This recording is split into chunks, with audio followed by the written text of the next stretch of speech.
Nod your butt off. The meeting's called to order for June 26, 2025. Special meeting? Public hearing. Madam Clerk, pledge please. Please stand for the pledge. Pledge allegiance to the flag of the United States of America and to the republic for which it stands, one nation, under God, indivisible, with liberty and justice for all. Roll call. Councilman Asbill. Present.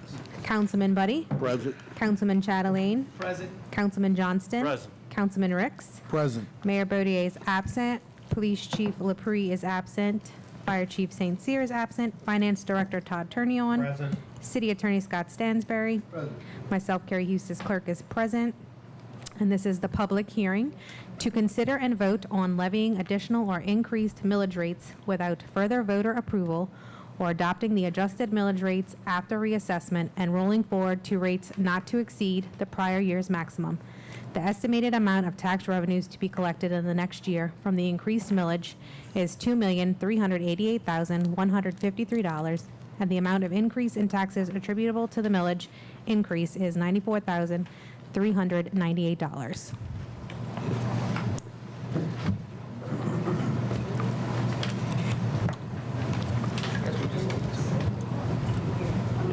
Do you have the ordinance? No, A motion. motion to It's not an adjourn. ordinance, it's just a public hearing. I want to see if anybody wants to address the public. Okay. Yeah, so public hearings. So this is just a public hearing, so if anybody in the public has questions, we're going to discuss the millage roll forward, and then when we actually start the council meeting, that's when y'all will vote on the millage roll forward. So, open a public hearing concerning the tax millage roll forward. Move to close public hearing. No one wish to come. I have a motion to close public hearing. Second. I think the biggest thing is that everybody would like to explain exactly what's going to happen. Yeah, I'm going to make a statement if I can. Yeah. That will probably take Yeah. care of most people's concerns. Can they speak into the mic if they're going to ask questions? Yeah. You want to speak into the mic? to ask the- How about You'll be all right. I make my statement and then we'll reopen the public hearing and then they can come up and do that? That sounds good. I have a motion to close public hearing. Yeah. All in favor? Yay. Yay. Any council wish to address the public? Yeah, real quick. I'm just going to read a statement that I put together explaining the roll forward from what I understand, and we can go from there. So I think the council plans to roll its millage rates forward. Here's what that means and what it doesn't. First of all, this year, your property was probably reassessed, and most of the values of Jefferson Parish property value went up.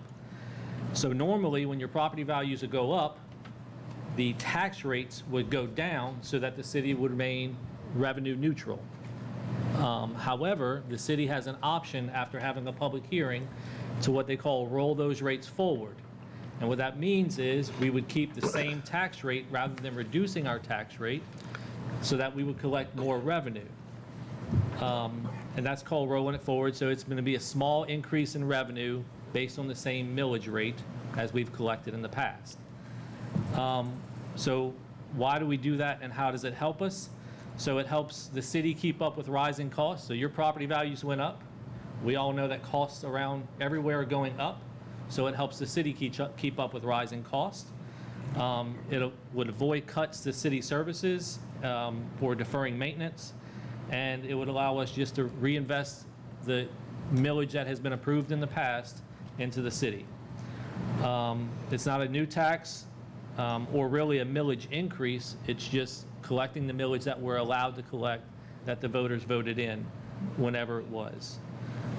So that's kind of my statement on the millage roll forward. And if we want to reopen it, yep.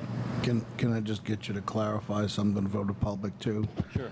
What that millage, just in detail, what that millage covers and how it, Yeah, so that's our general alimony millage. Yep. It covers sewage maintenance, fire protection, the 5 mills for fire protection, 4 mills for general alimony, which can be allocated anyhow throughout the city.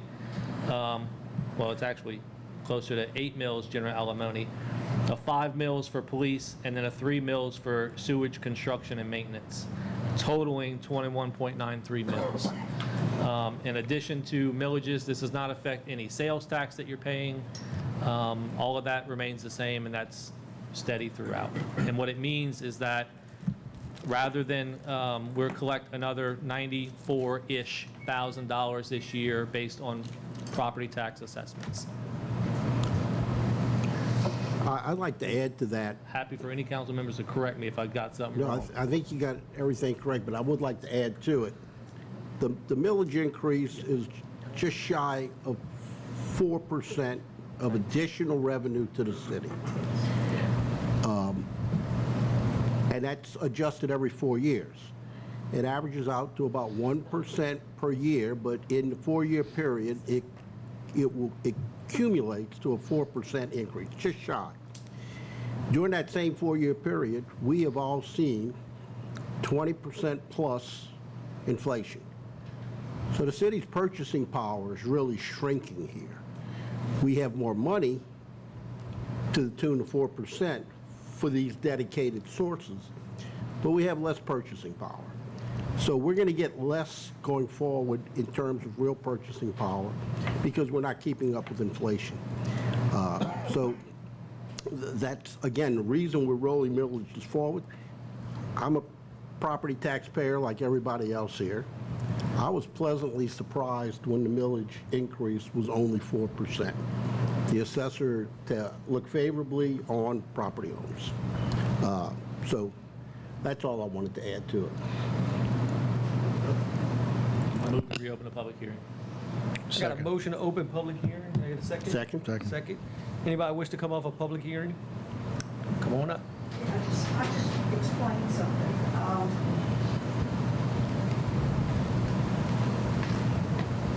Last year, can y'all hear me? Yes, ma'am. Okay, we took over our sewer Ms. Barber, plant, correct? State your name, please. Oh, Barbara Harney, 164 Glenwood in Harahan. Last year, the mayor announced that the city took over the sewer plant, right? And we were supposed to save over $300,000. Is that a good figure? 600, he said. 600? Yeah. That's what he said. Okay, and then he raised the sewer rates at the same time, correct? Okay, so Councilman Johnson proposed lowering the sewer rates, but the mayor said he needed to get that money in the bank before he could lower the sewer rates. So now you're saying you need more money for sewer?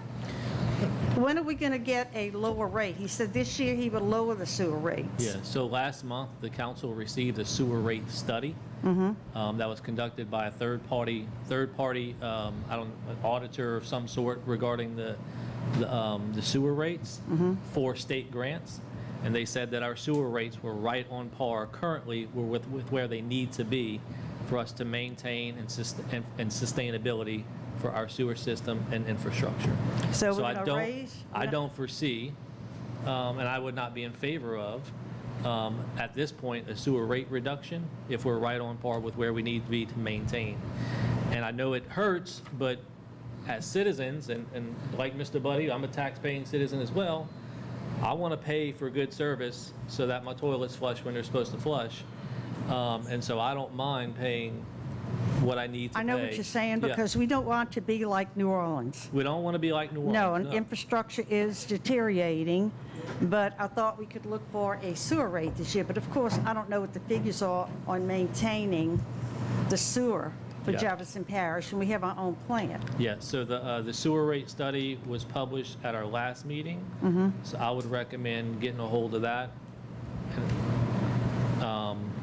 Really, the easiest to understand information is on the first page, and then it gets really deep into numbers if you're interested. Okay, I'm just trying to understand what's going on, but I can see what you're saying. Yeah. Everything has gone up. I had some electrical work done at the house, and a pipe on my house was bent for years, and the guy said, These well, yeah. electricians, I'm telling you. I know. They could- That same pipe that he would replace, I'm going to go back a few years, for $50 is now, I don't know how much. But anyway, when he did what he had to do, it was thousands of dollars of work. So, okay. All righty, just trying to understand. Thank you. Thank you. Thank you. Hey, guys, just so y'all understand, we're steady doing sewer repairs I'm gonna say every day, sewer repairs. I mean, we have lift stations down, we're changing pump motors, we're steadily improving the sewer system the whole time. That's why we're spending a lot of money on sewer. Yeah. And just as Nadine my Casanave? opinion on Hold on one second. the stated claims from savings, I'm not sure if that was $600,000 a year the mayor was referring to, but by terminating the contract with the third party, that contract was running about $650,000 a year. And it included some maintenance and some of their, quote, their operational expenses. There's no way we can save $600,000 a year by changing the contractor and bringing it in-house. It's impossible, the math doesn't work. Yeah. There may be some savings, but as Councilman Asbill said, we've got a third-party study that coincidentally confirms that the rates we have currently are what are projected that we need to operate the plant. And I think we spend more money on what's underground than we do on that plant on Hickory. The collection system is 100 years old. And when we have to go in and tear up a street to fix pipes, it's extremely expensive. All of our lift stations are mechanical, they wear out. So it's not just that plant we drive by on Hickory, it's what we don't see under the ground. That's probably the more expensive portion of what we spend money on. Nadine Casanave, 46 Oak Avenue, Harahan, Louisiana. I want to know how many mills is going up? The mills. It's less than, No mills are going up. .86, yeah, it's .86, yeah. How many? .86, 0.86? not even a mill. But the Okay. mills aren't increasing, they're just going back to what they were last year. Y'all should have done this last year. You missed the time that you should be raising the You're right. rates. Should do it every year. No, now the law says you're supposed to do it whenever they reassess your property. And it was done last year, and y'all missed out on that. So y'all didn't do your job, and that, to raise those rates at that time. Yeah, so we tried to. There was an administrative advertising error that occurred, and we are allowed to do it this year as a makeup. Well, it seems that the law changes whenever they feel like changing it. You vote for one thing, and y'all can change it anytime you want. Yeah, I don't know, Ms. Macy. Another thing, you listed all the rates on your taxes. It does not show up on our tax bills that we get from the parish. I want to see this city Yeah. give me a breakdown, just like Jefferson Parish does. Yeah, so And they do not have a breakdown. so you know. we used to, but since we went to the sheriff's office combining the tax bill, so it was more clear, they did not do that, but it'll be fixed for this year It to better be be listed fixed, out. because the parish can do it and y'all can do it. And I'll expect to see it. Yes, ma'am. If I'm still living, I will be here at the end of this tax year. Well, then, if you I don't come here get- at the end of the year if it's not done, I promise you. Well, a lot of Because you're going to people be here. People should be looking at that, because all they're getting is a big figure at the end. No, I agree. I had the same complaint. Well, thank you. I'd like to respond to Ms. Magine, what she just said. Am I on? Yeah. I said the same thing, Ms. Magine, that we're supposed to assessment year is the year we're supposed to roll the mill back and forward. According to what I read in the law says the assessment year, you're supposed to do it. But I asked the city attorney, he talked to the assessor's office, and the assessor's office says you can roll the mill back and you can roll it forward any time during the 4-year assessment. But I thought like you thought, it had to be the assessment year. So, but I was corrected and said you could do it any time. So, just wanted to pass it on to you. I thought the same thing you thought, so. All right, close public hearing. Move to adjourn. Oh, Got a motion to wait, adjourn. hold on. You want to come up? Yeah.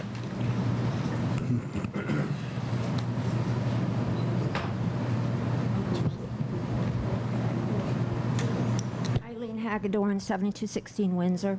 I just had a basic question for people who don't understand like me. So if I paid $1,000 in taxes every year, what is my taxes now?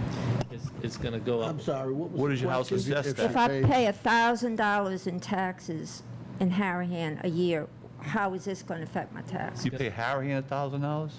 Or you pay That's No. part of my, Taxes. yeah, Property taxes in Harahan. Harahan? Yeah. That's, you must have $1 million house. Yeah, less than 1%.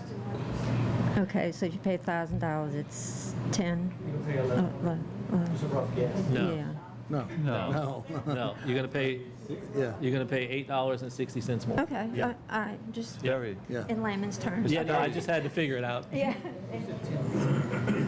Less than 1. Less than 1. Less than 1%. It's 4%, which is about $8 on $1,000 Yeah, of property. If you were paying $1,000 in Harahan, You pay Harahan $1,000, but you got to add It's 1%. garbage and fire.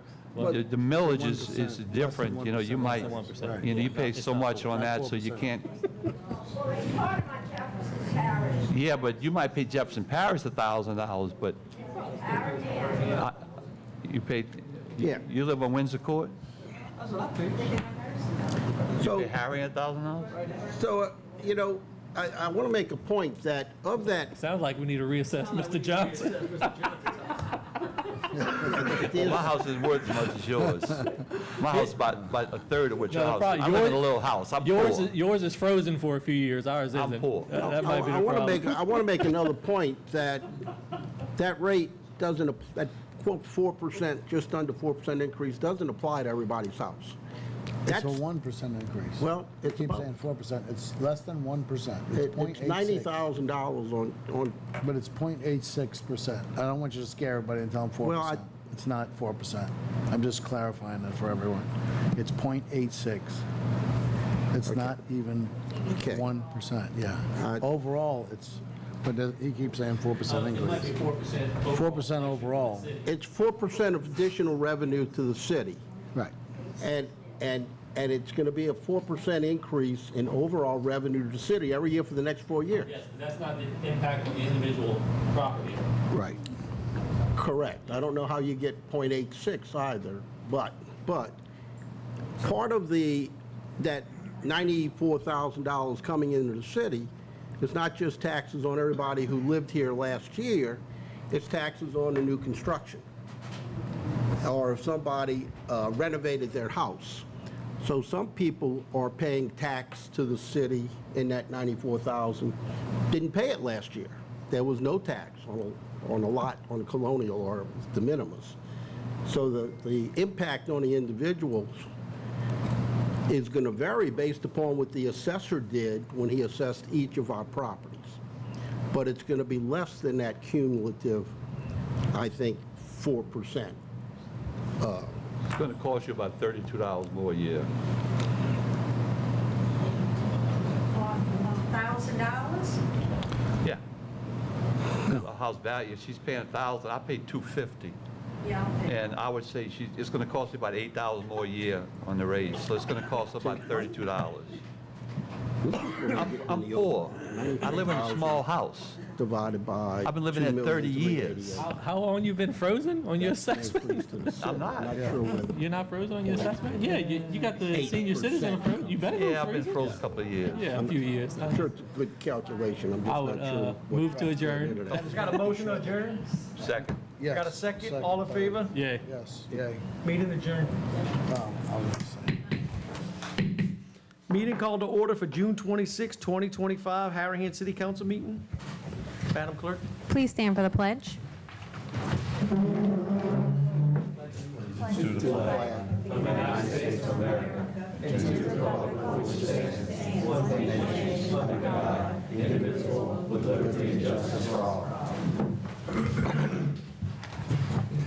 Roll call, Councilman Asbill, Present, again. Councilman Buddy, Present? Councilman Chatelain, Present. Councilman Johnston, Present. Councilman Ricks, Present. Mayor Bodier is absent, Police Chief Lepre is absent, Fire Chief St. Cyr is absent, Finance Director Todd Turnion, City Attorney Scott Stansberry, myself, Carrie Hustis, Clerk is present. Mayor's announcements. No mayor's announcements. Okay, special presentations. We have Richard Kiddock with the Harahan Senior Center.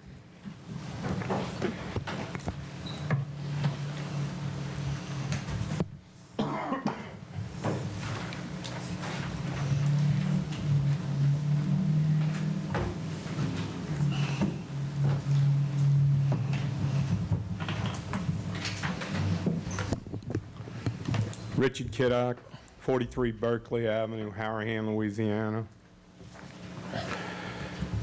Here's an update on the senior center, where we are, since we took this leap of faith in running the center, and how God has truly provided. We didn't know where the help was going to come and the funds would come from. But we prayed to God to provide it. And he surely has. He has blessed us with amazing senior volunteers, which some of them are here, and who have stepped up to the plate, who gives their time to keep things running, and also for the donations. I've been blessed to cook for the seniors every day since March the 1st, except for 2 days when I was in the hospital.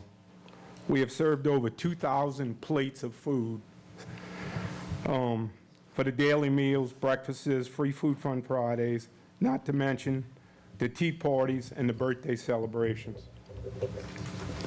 We have had many rentals, events, including 3 weddings, meeting, repasts, celebrations of life, senior groups, civic groups, and the word is getting out about the beautiful center. We are truly blessed to call this our second home.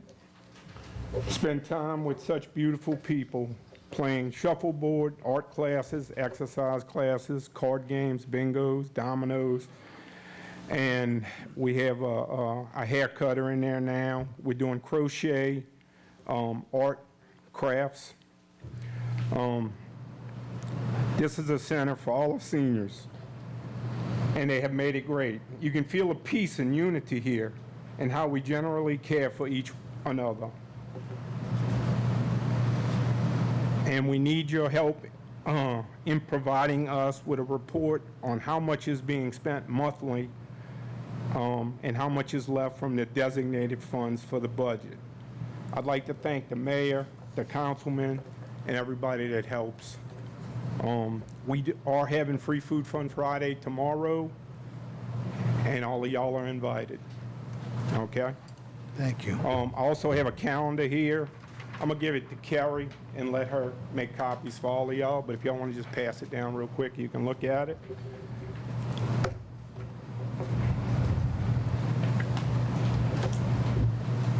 Anybody got any questions? Yes, Richard, we want to thank you and your group, the Harahan Senior LLC, for all you guys do. I go over to Sun, I know some of the council. Incorporated. Well, you know, I always mess up on that. I thank your group for what you guys do. I know I go over there and see you guys, what y'all involved with and how y'all work the center, and all your volunteers. I know you got a few here right now, but you got many more that aren't here tonight that work and help. In Adelaide's Mall, they work there every day, and the seniors are working very hard, and you guys do a great job, and I want to thank you for your volunteer work and your lovely wife Sandy for what she does too. I know she's very active over there, and you guys cook those meals every day, and once a month y'all cook those big meals, and on the holidays, like you have the 4th of July parties, Mardi Gras parties, all the birthday parties and everything, you guys do a great job. I just want to ask one question.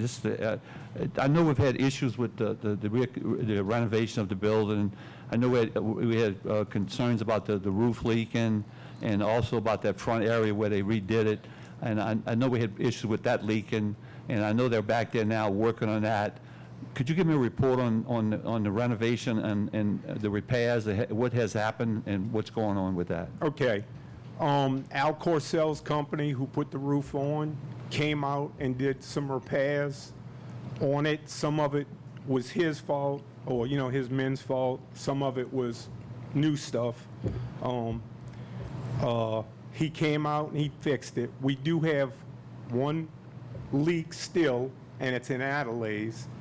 And I talked to the mayor today, and he told me to call Al, and I did.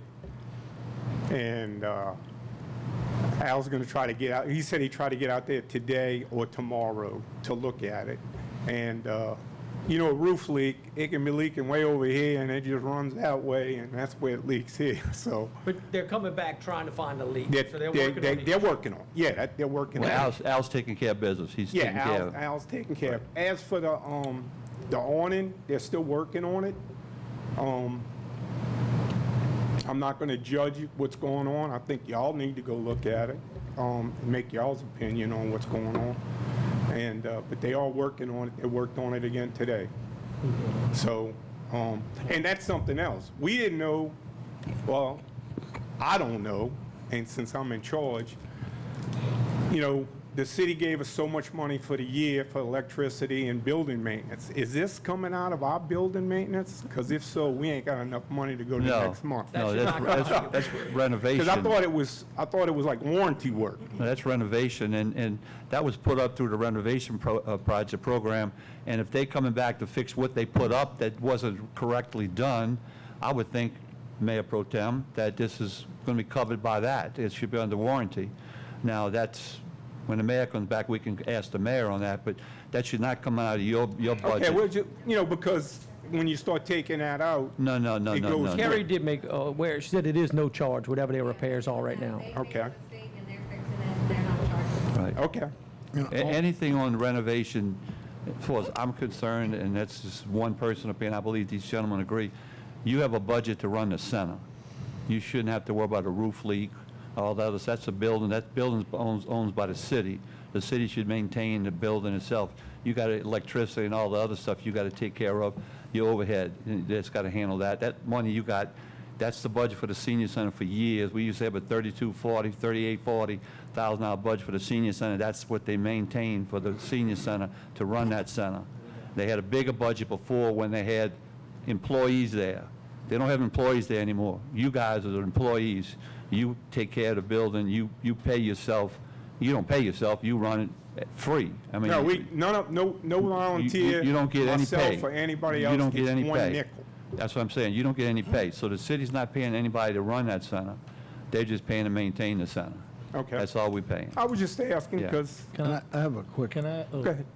you mind, just, I got something quick. Yeah. Also, in the addition of the warranty work, I understand the squirrels were eating some of the lead caps on some of the pipes, and that's also something that produced the leaks. Well, I think according to the city's agreement with Marrero Land Company, they're supposed to keep those trees up.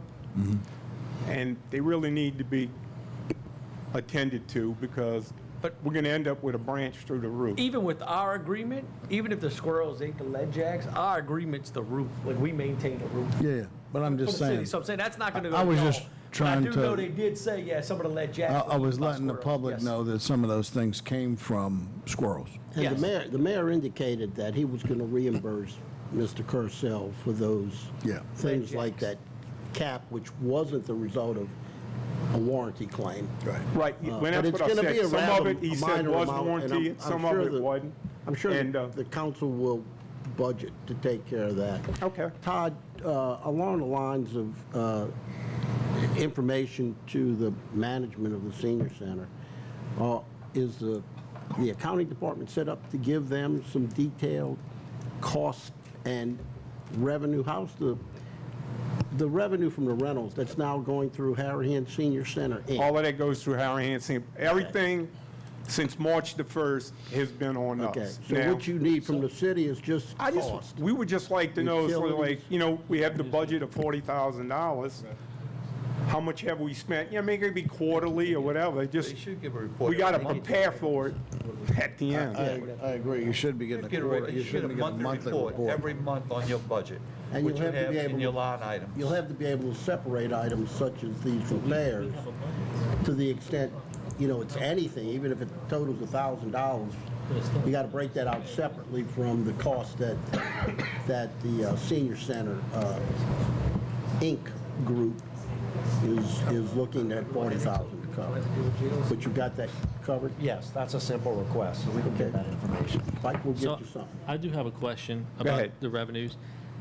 The rentals, do you know how much that's brought in on the ish? As of right now, A lot of the rentals were made before we took it over, and they were renting the center out for $200, $250. Right. Now, every time we rent the center, it costs us right at $200 to go through the whole thing, mop the floors, clean every table. We Lysol everything because it's seniors. So every event, in fact, the Republican Party, I think it's the Republican Party, yeah, okay, rented it, and we charged them just the cleaning fee because we got to have it sanitized every time different people come in there. But I would say probably around $3,000 so far. But now, we raised the prices to what it was supposed to be, because we had made the prices way back then, but they had, So you more in line 450, 500 a night or something like that? basically, if people, they say they want to rent it for 3 or 4 hours. Okay. Then they want an hour to set up, then they want an hour to set back. Basically, to do all of that cleaning fee and everything, it runs about $650 to $800, depending on what side they're using and everything else. And all of that revenue goes to Harahan Senior Center, Inc.? Right, and that pays for all the food that we cook every day. It pays for Birthday parties, the birthday parties. We have a The- birthday party the every month coffee in the for morning, seniors. the I stuff mean, we in the did tea morning. parties Yeah. for the 100-year-old that I announced the last time I was here, and in fact, Every I thought morning the they city was drink supposed to coffee, do they some kind feed of their coffee and proclamation or everything in the something for morning. that figure lady. out. Yeah. Because we also, in addition, I guess, to that revenue that's going to activities and stuff, food, we also have a city budget that we passed. And so that's another, whatever it was, $8,000, $10,000 or whatever it is. That was to go, Right, but but But we it don't, had- we don't need that. Right, but it hasn't been amended, so I just want the council to know that when that comes along for a budget amendment, we have the choice to pull it back because they're just gonna use the rental revenue to do that. and What's that allocate it- 8,000 for? You have to refresh my memory. It was It was for senior activities. Yeah, it was It activities. was general, we've never got that, and the money we're making, we're working it out. You know, we're gonna be all And I'm not right. saying we're not gonna keep that funds there, I just want the council to know that When we make a budget when amendment, we that make a money's budget there and amendment, that available. money's there available. to Push a little to them, push a little somewhere else. I'd keep it there, because they Well, look, we'd appreciate it because we wanna bring them everywhere we can. They cook, So they the cook more on a money- Friday for 130, 140 people. It costs them a few $1,000s to cook. I mean, it costs them $1,500 to cook for. I mean, they have parties, they Yeah, have we're not coffee. saying- we're not saying I'm not, take I'm it not, away. I'm We're I'm- just I'm not saying saying it's y'all, there. I'm not saying y'all, I'm not saying that. But just to give saying. you an update on a And few other things, Oh, are you gonna mention, legislative funding? Because if not, I will. we hadn't got it yet. Okay. It's approved. It was approved. Okay, the 50,000? 50,000 Okay. yeah, so I talked to the legislature to get $50,000 to remodel both bathrooms. And that's all new toilet fixtures. Those have been in there for years.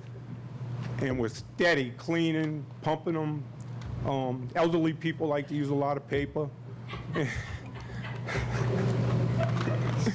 Well, anyway, so, you know, we're getting prices for that. We're putting a new floor down, and we're not going with ceramic tile. We're going with that rubber coating that's a 1/2 inch thick that they spray that Minnendorf's has. And they said it's unbelievable because nothing seeks in the grout.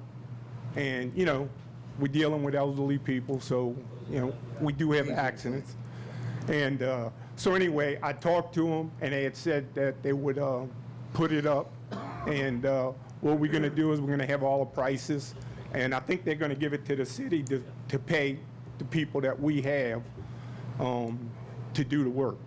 And so that was I didn't know it was passed. Yeah, it was passed, the governor signed it. Okay, well, that's even better because we really need that. And the other thing that we're getting ready to buy, a couple of the council people in Jefferson Parish were trying to get somebody to help donate or take something off. But the refrigerator that we've had in there for the last 25 years, it's on its last leg. One day it gets hot, the next day it freezes everything in it. And we've had multiple people come look at it, and they're just saying, Spike, it's old. So we are getting prices, and we want to put a new refrigerator, and we're not going to put as big as one that's in there, so we can have space. We're going to put a new 36-inch, 24 cubic foot refrigerator, all refrigerator. And then the same, looks the same, stainless steel freezer. And then we had a dishwasher in there that we had bought 10, 15 years ago. It was barely used. Probably we're the only ones that ever used it. But they took that out when they remodeled it and threw it away. And so we're going to put another dishwasher, if it's all right with everybody, to do that. And because we do have parties that are coming up that they don't want to eat on plastic, they don't want to eat on paper plates. So we've actually went out and bought plates and glasses and water so it can be an elegant. And when you got 300 pieces you got to wash by hand, it gets a little quick and old, you know. But other than that, the people there are like this now. Nobody's fighting, nobody's arguing.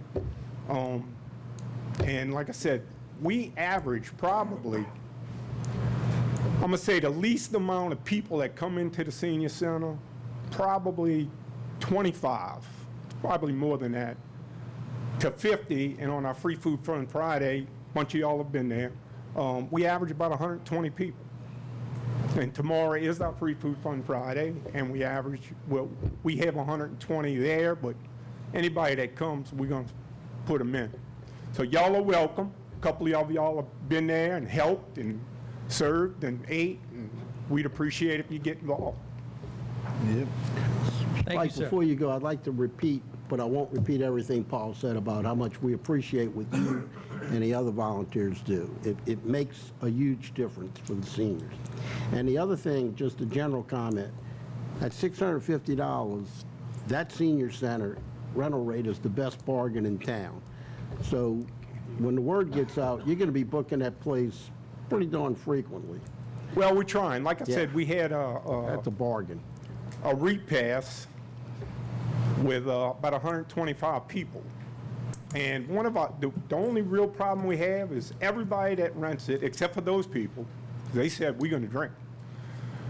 They say we're not having alcohol, and then when one of us comes, you know, check, make sure everything's good, there is alcohol. So we're dealing with that, and we're even thinking about just making it mandatory that we have a police officer there for the 4 hours and just add that in.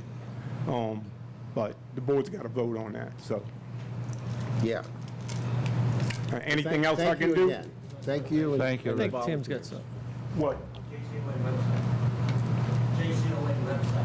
Oh, yeah, okay. You know, there's been problems with JCOA, with the mayor, and with us, with Paul, Tim. They don't like us because we're running the center now. But they have on their website, and I haven't looked at it ever, to be honest with you, but people have told me that Harahan Senior Center is closed. It's still on there? Yeah. Yeah. Okay. If I'd they have to look saying at it. I mean, if I they're know saying- we asked them to move it once already. Okay, well, John Ilg was supposed to ask him to, and whatever, but it's still on there. I do see that we got the bus back. I don't know what kind of shape it's in. Yeah, I think we got to get it checked out. Okay. We might have some grant money from the DOTD for a bus, but the problem is insurance Liability. and having somebody drive, you know, a paid person to drive it. There's a lot of people that want to come to the center, but don't have a way. Some of them is a little bit away right now. So, you know, Sandy has picked some up. A couple of the other people have picked them up for the Free Food Fun Friday. Is it still on there? They don't even list it anymore. Was it right here? Yeah. I don't know. I just told you. It says centers. We're not on the list of centers, so. Right. But they had on there Harahan Senior Center closed. I've seen a picture of that, and I'll tell you, and I'll say, I think y'all took over May 1st. March 1st? Well, we actually took it over on the 18th. Yeah. That's well, when we started talking, The but first contract. the first 2 weeks y'all took over, I still had a lot of complaints, just because everybody was confused. After that, I haven't had a complaint. Well, that's good. I thank you, because it was a headache. I'll just tell you, I do appreciate it. Y'all are doing a well job. If I don't get a complaint, that means y'all doing fine, because I promise you, people like to Well, complain. we've had people but a lot of it is because they can't get there with the bus they used to ride. That's the biggest complaint I get. But as for, we've had some couple people there that like will yell at volunteers and, we probably go too far, like we bring their plates to them, bring their silverware to them, and they'll yell at one of the volunteers, I want a napkin. It's like, I didn't say it, you did. But look, we love them all. I was thinking. It's, some of them, but everybody right now is in harmony. I mean, it's fantastic. So. Yes, sir. Anybody else? No, all I ask, sir. Mayor Thank you. Pro Tem, would you make sure he gets a copy of the budget every month for his department, for the senior center?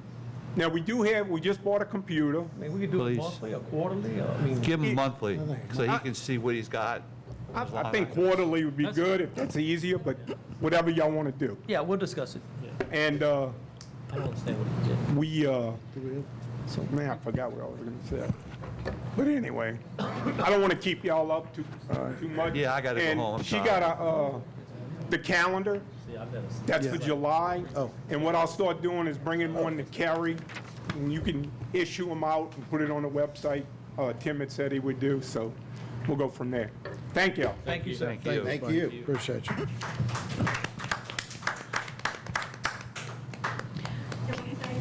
No, ma'am.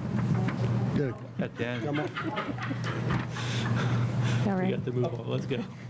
Approval of minutes. Reading of the minutes of the council meeting on May 15th, 2025. Move to dispense with the reading. I got a motion to dismiss. Second. Second, all in favor? Yay. Yay. Yay. All right. at the end of the meeting. Anyone wish, public hearings open for approval of the minutes? No one up to speak? Do we have a motion to dispense with public, Yep. motion to dispense with public speak? And, anyone wish to speak? No. Dispense with the reading of the minutes, all in favor? Yay. Address the council at the end of the meeting. Approval of the minutes of the council meeting on May 15th, 2025. Public hearing. Open a public hearing? No one wish? No. This is, This is for the oh, minutes. she's About leaving, the okay. minutes. This is Yeah. for All the, right, no, she's not coming up. This is the approval of the No one wishes to minutes. speak to public hearing. Public hearing is now closed. Do we have a motion to approve these minutes? Okay. about the minutes? The Yep, minutes? it's about the minutes? Okay. That's what I tell you, at the end of the meeting. Yeah, I'm sorry. Y'all, it's really, can't really hear what y'all are saying back here. Do we, is our PA system We haven't voted. working? Yeah, that's all. Hello, can y'all hear us?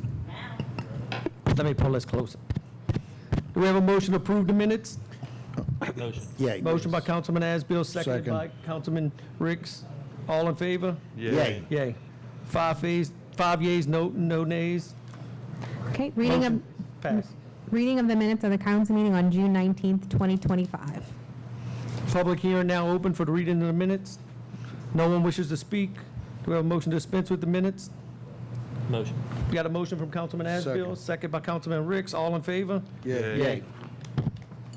Approval of the minutes of the special meeting on June 19th, 2025. Open for public hearing. No one wishes to speak. Close public hearing. Do we have a motion?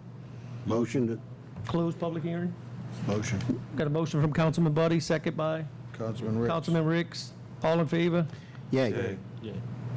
Communications, reading of the minutes of the Board of Adjustment meeting on May 21st, 2025. Public hearing now open. No one wishes to speak. Close public hearing. Do we have a motion to dispense with the reading of the minutes? Motion. Councilman Ricks, motion by Councilman Ricks, Second. second by Councilman Buddy. All in favor? Yay. Yay.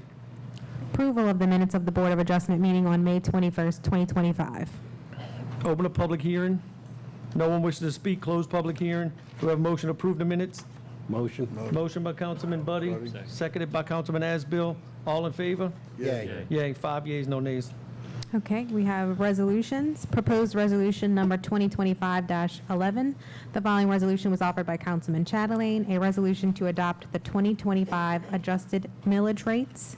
So this is just the resolution to adopt the millage rates as they currently are. So that is the constitutional general alimony of 3.94 mils, the 1977 general alimony 1.55 mils, the 1982 general alimony 2.25 mils, sewage maintenance tax 0.85 mils, fire protection, construction, and maintenance 4.8 mils, police payroll, benefits, and expenses at 4.8 mils, and the sewage construction and maintenance at 2.88 mils. So that would be the total tax of 21.07 mils. Open public hearing. No one wish to speak at public hearing, close public hearing. Council discussion, Close public hearing. He did. Okay? close public hearing. Yeah. Council discussion, No discussion. no discussion. Do we have a motion to proceed with the vote? Move. Second. Got a motion by Councilman Asbill, second by Councilman Ricks. All in favor? Yay. 5 yeas, no nays. Okay, proposed resolution number 2025-12. The following resolution was offered by Councilman Chatelain, and this is the resolution to set forth the 2025 adjusted millage rates and roll forward to millage rates not exceeding the maximum authorized rate. So this is to increase your 21.07 mils back to 21.93. So that would mean your general alimony would be 4.1 mils. I guess it goes from 3.94 to 4.1. 1977 general alimony goes from 1.55 mils to 1.61 mils. The 1982 general alimony would be 2.25 mils and increased to 2.34. Sewage maintenance tax goes from 0.85 to 0.88 mils. Fire protection, construction, and maintenance goes from 4.8 mils to 5 mils. Police payroll, benefits, and expenses goes from 4.8 to 5 mils. Sewage construction and maintenance would go from 2.88 to 3 mils. So that would be your 21.07 increased to 21.93 mils. Open to public hearing.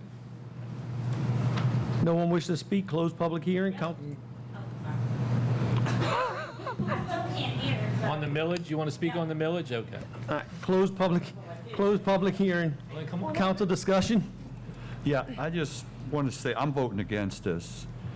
And it's only a $94,000 increase in the the millage. But it's the thought that, like I told you earlier, they told me that we can vote on it, but I read the law, and the law says you can roll the mills in the assessment year. And the assessment year was last year. And I know they told us we can roll it, we can do it any year. Also, we got the highest sewer rate in the parish. We got the highest sales tax in the parish. And it's just a principle that this is the only thing we got the lowest in the parish. We got the lowest millage in the parish. And it's only $94,000, but it's just, I just feel I'm just not going to roll it forward. So I'm going to vote against this roll forward.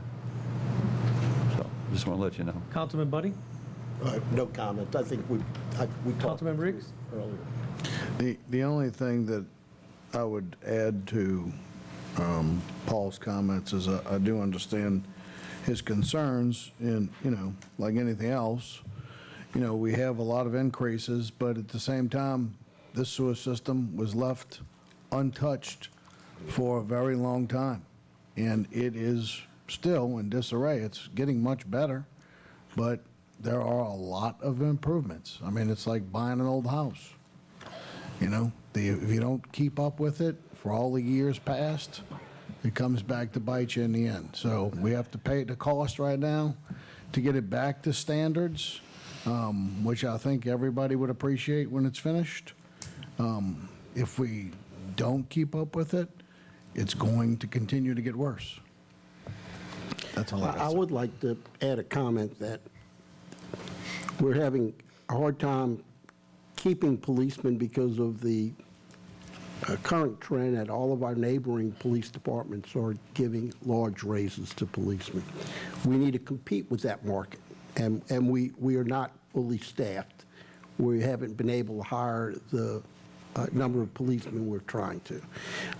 Our employees get raises. They're like the rest of us. They need cost of living raises like we all do to buy groceries and pay their utility bills. The general alimony covers things like the city's utility bill, again, payroll for salaries. So this is a nominal increase, and it's not keeping up. We're losing purchasing power. So I think it's important to, while it's, quote, only $93,000, it's $93,000 of police department pay, of fire department expenses, and employee expenses. So I think it's important for us to increase. Like you said, rolling this Roll millage forward. forward is not just for sewer. I mean, it's for Right. a few other items that are very important to the city. And I didn't say that. no, I know. I'm just making sure I'm just everybody saying understands it's- I that. have a- Yeah, I'm just making sure everybody understands that. I mean, it's not just sewer. Yeah, nobody's putting, I'm just pointing out the fact that, you know, some of our biggest challenges financially have been the sewer Sewer. system. Oh, agree, Oh, yeah. agree. So, Yeah. and And I we're just want addressing I want the citizens to understand, I mean, these new lift stations, and, you know, they're very expensive, they're not cheap. Rerouting, doing some of these sewer lines is not cheap. You know, concrete's more expensive, construction's more expensive all over the world. So, you know, just understand that we're just trying to keep up, and that's it. Move to proceed to the vote. I got a motion from Councilman Asheville, second by Councilman Buddy. All in favor? Yay. Yay. Nay. All against? One nay. We got 4 yeas, 1 nay. Proposed resolution number 2025-13. The following resolution was offered by Councilman Asbill, a resolution acknowledging a certain parcel of city-owned property within the city of Harahan as one lot of record and directing the city clerk to file said acknowledgement in the public land records at Jefferson Parish. Open for public. Anyone wish to address the council? No, it's just for this ordinance. You at the end of the meeting when we address the council. I'll let you know. Close address the council. Council discussion? Yeah, so Councilman, believe I've tried to talk to everybody about this resolution. So what this does, I gave you here a sheet. This was an active sale to the city in 1954. It's just one of the pieces of evidence I found. So what this ordinance does is there is a lot that the city owns. It is Soniat Playground, and then all the adjacent property across Hickory. So the Lions Club, the Maintenance Department, the Fire Department, and the VFW property. That lot is one lot of record, but it was never named. And for administrative purposes, and for us to move forward in some of our projects, we need to name that as a lot of record. I have this map here, dug up from 1942. It shows that there is a 60-foot right-of-way for future David Street, which is Hickory Avenue. That runs through the lot. It's right here, and then it's blown up out here. It's a hand-drawn map by Krebs Civil Engineers. It's a 16-acre parcel, approximately, that the city owns. It just doesn't have a name on it. So what I'm doing is we just proposing that we put a name to it so we can proceed in some other administrative things that we need to do, namely a rebuilding of the fire station that has to be done. And FEMA is requiring us to have a named lot of record, and this ordinance, or this resolution, in addition to a new survey that would be filed, would do that.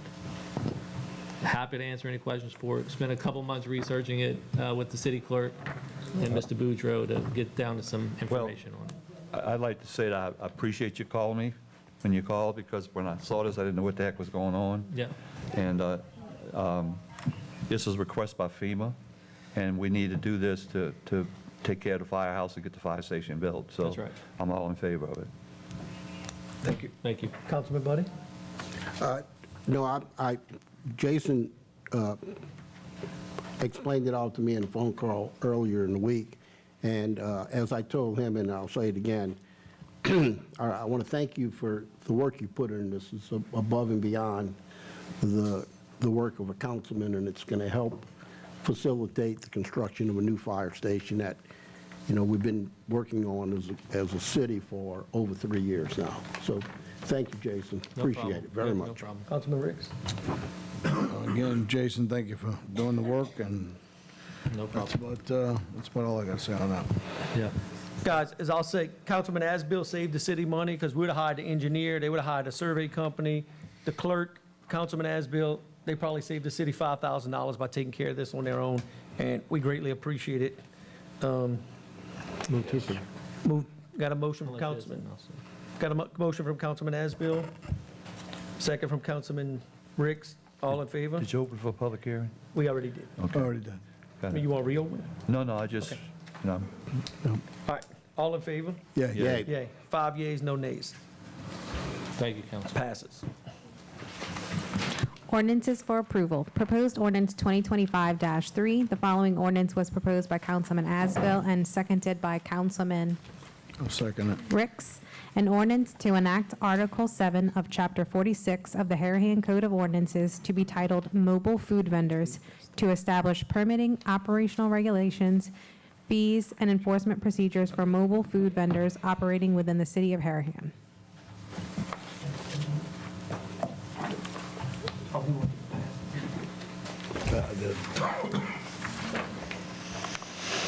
Open for public hearing? Come on up. On mobile food vendors? This is proposed changes. Are they going to change this? Yeah. Barbara Harney, 164 Glenwood. Where would these vendors be?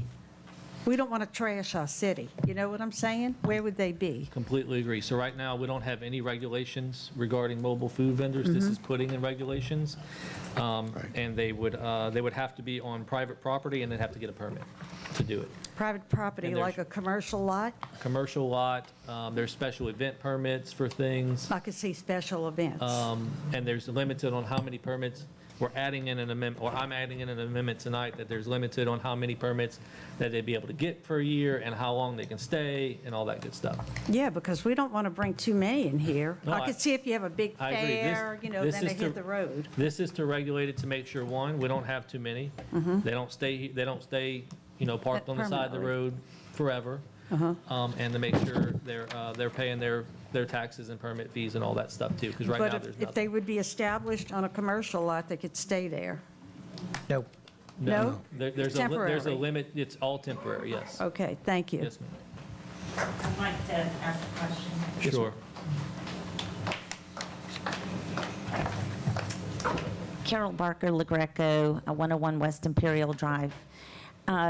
As far as the mobile vendors, we do have a farmer's market, and I'd like to see something put in there that wouldn't affect the farmer's market on Sundays, because if it limits mobile vendors, food vendors and things like that, I think that could deter people from coming to the farmer's market to save the ability to go to other bigger events or fairs or things like that, school fairs or whatever. And would school fairs be included in that? And so I'd like to find out more about the regulations in order to make sure that we're accommodating for things like that, because I would love to see the farmer's market grow and become a bigger part of our city and do more for our community. And I would hate to see that limited in that way. So as long as we can make sure that we have a little ebb and flow to make sure that we accommodate those things, because it's important to have vendors for our farmer's market. Yeah, so it does not affect the farmer's market, and there are special provisions for special events for schools. I know one year there was a wine truck that parked over on Dosher Avenue for Halloween.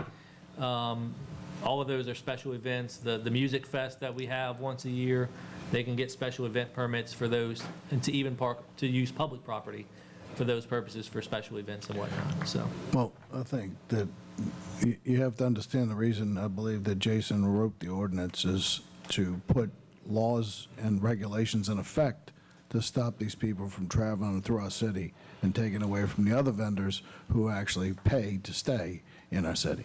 So I believe that was the intent. Yeah. It's not to allow food vendors to come grab permits and serve food across the street from the other people who have established businesses, but to put some regulations and some rules in their pockets. Excuse me, can I get a motion to close public hearing? Open, public, Close? yep. Close. Closed. Motion to close public hearing. Thank you. All in favor? Yeah. Yay. Okay, we go back to address the council discussion. So, council, before we get too far into discussion, I handed you a blue-lined set of amendments. Some of these are just things that I added in because I realized after I submitted it, and some of these things, I had a couple of phone calls from councilmen asking about things. The first amendment there, under the permits that are required, is that no temporary mobile food vendor shall be allowed to obtain a permit more than 6 times per calendar year. So they, they're not coming every week to just renew their permit. And all of this, and I guess I should have prefaced everything. Everything in this ordinance is just throwing something at the wall and seeing what we can get to. If you want to change anything, happy to change it here. I'm not tied to anything. Just clarifying that we need their Jefferson Parish and Harahan sales tax. Councilman Asbill, the first modification, proposed amendment you just discussed, Yes, sir. limiting to 6 permits per year. The fees provide for an annual permit.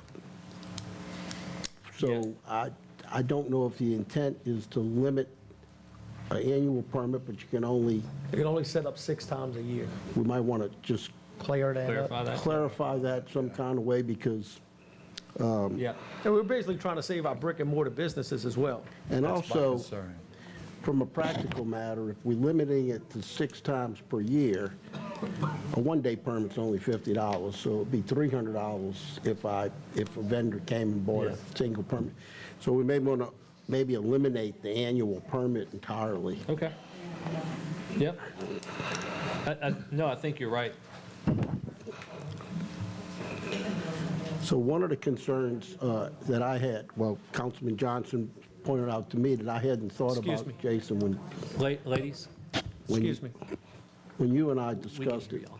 was a situation like the lot across from the Red Wagon. We want somebody to park a truck there and compete with a brick and mortar establishment. But I think if we're limiting a food vendor to 6 times per year, that's pretty reasonable. It's not gonna affect a brick and mortar Harahan business. That, and I think this does save our brick and mortar businesses because it's a restriction, and now we have something to tell them to move along if Yep. they don't have a permit. We had a situation this year where we had a mobile food vendor set up. Great vendor, loved their food they were doing, but they were directly competing with a bunch of businesses in Harahan, and we couldn't do anything about it. I mean, they basically were setting up the truck right across from the people selling the same type of food. Yeah. No, I- Within 100 yards, they were setting up in a parking lot. So I think this saves it. I think this helps save our brick and mortar. And one other And thing- also, it doesn't so heavily restrict that if there is a market for mobile food vendors, then we can take advantage of that as a city. Yeah, one other comment that was pointed out was that the goal is not to negatively affect fairs, Farmers markets, farmers market. correct. Maybe we define, we use the term mobile food, and I think we all think, well, it's a vehicle. It's not stated.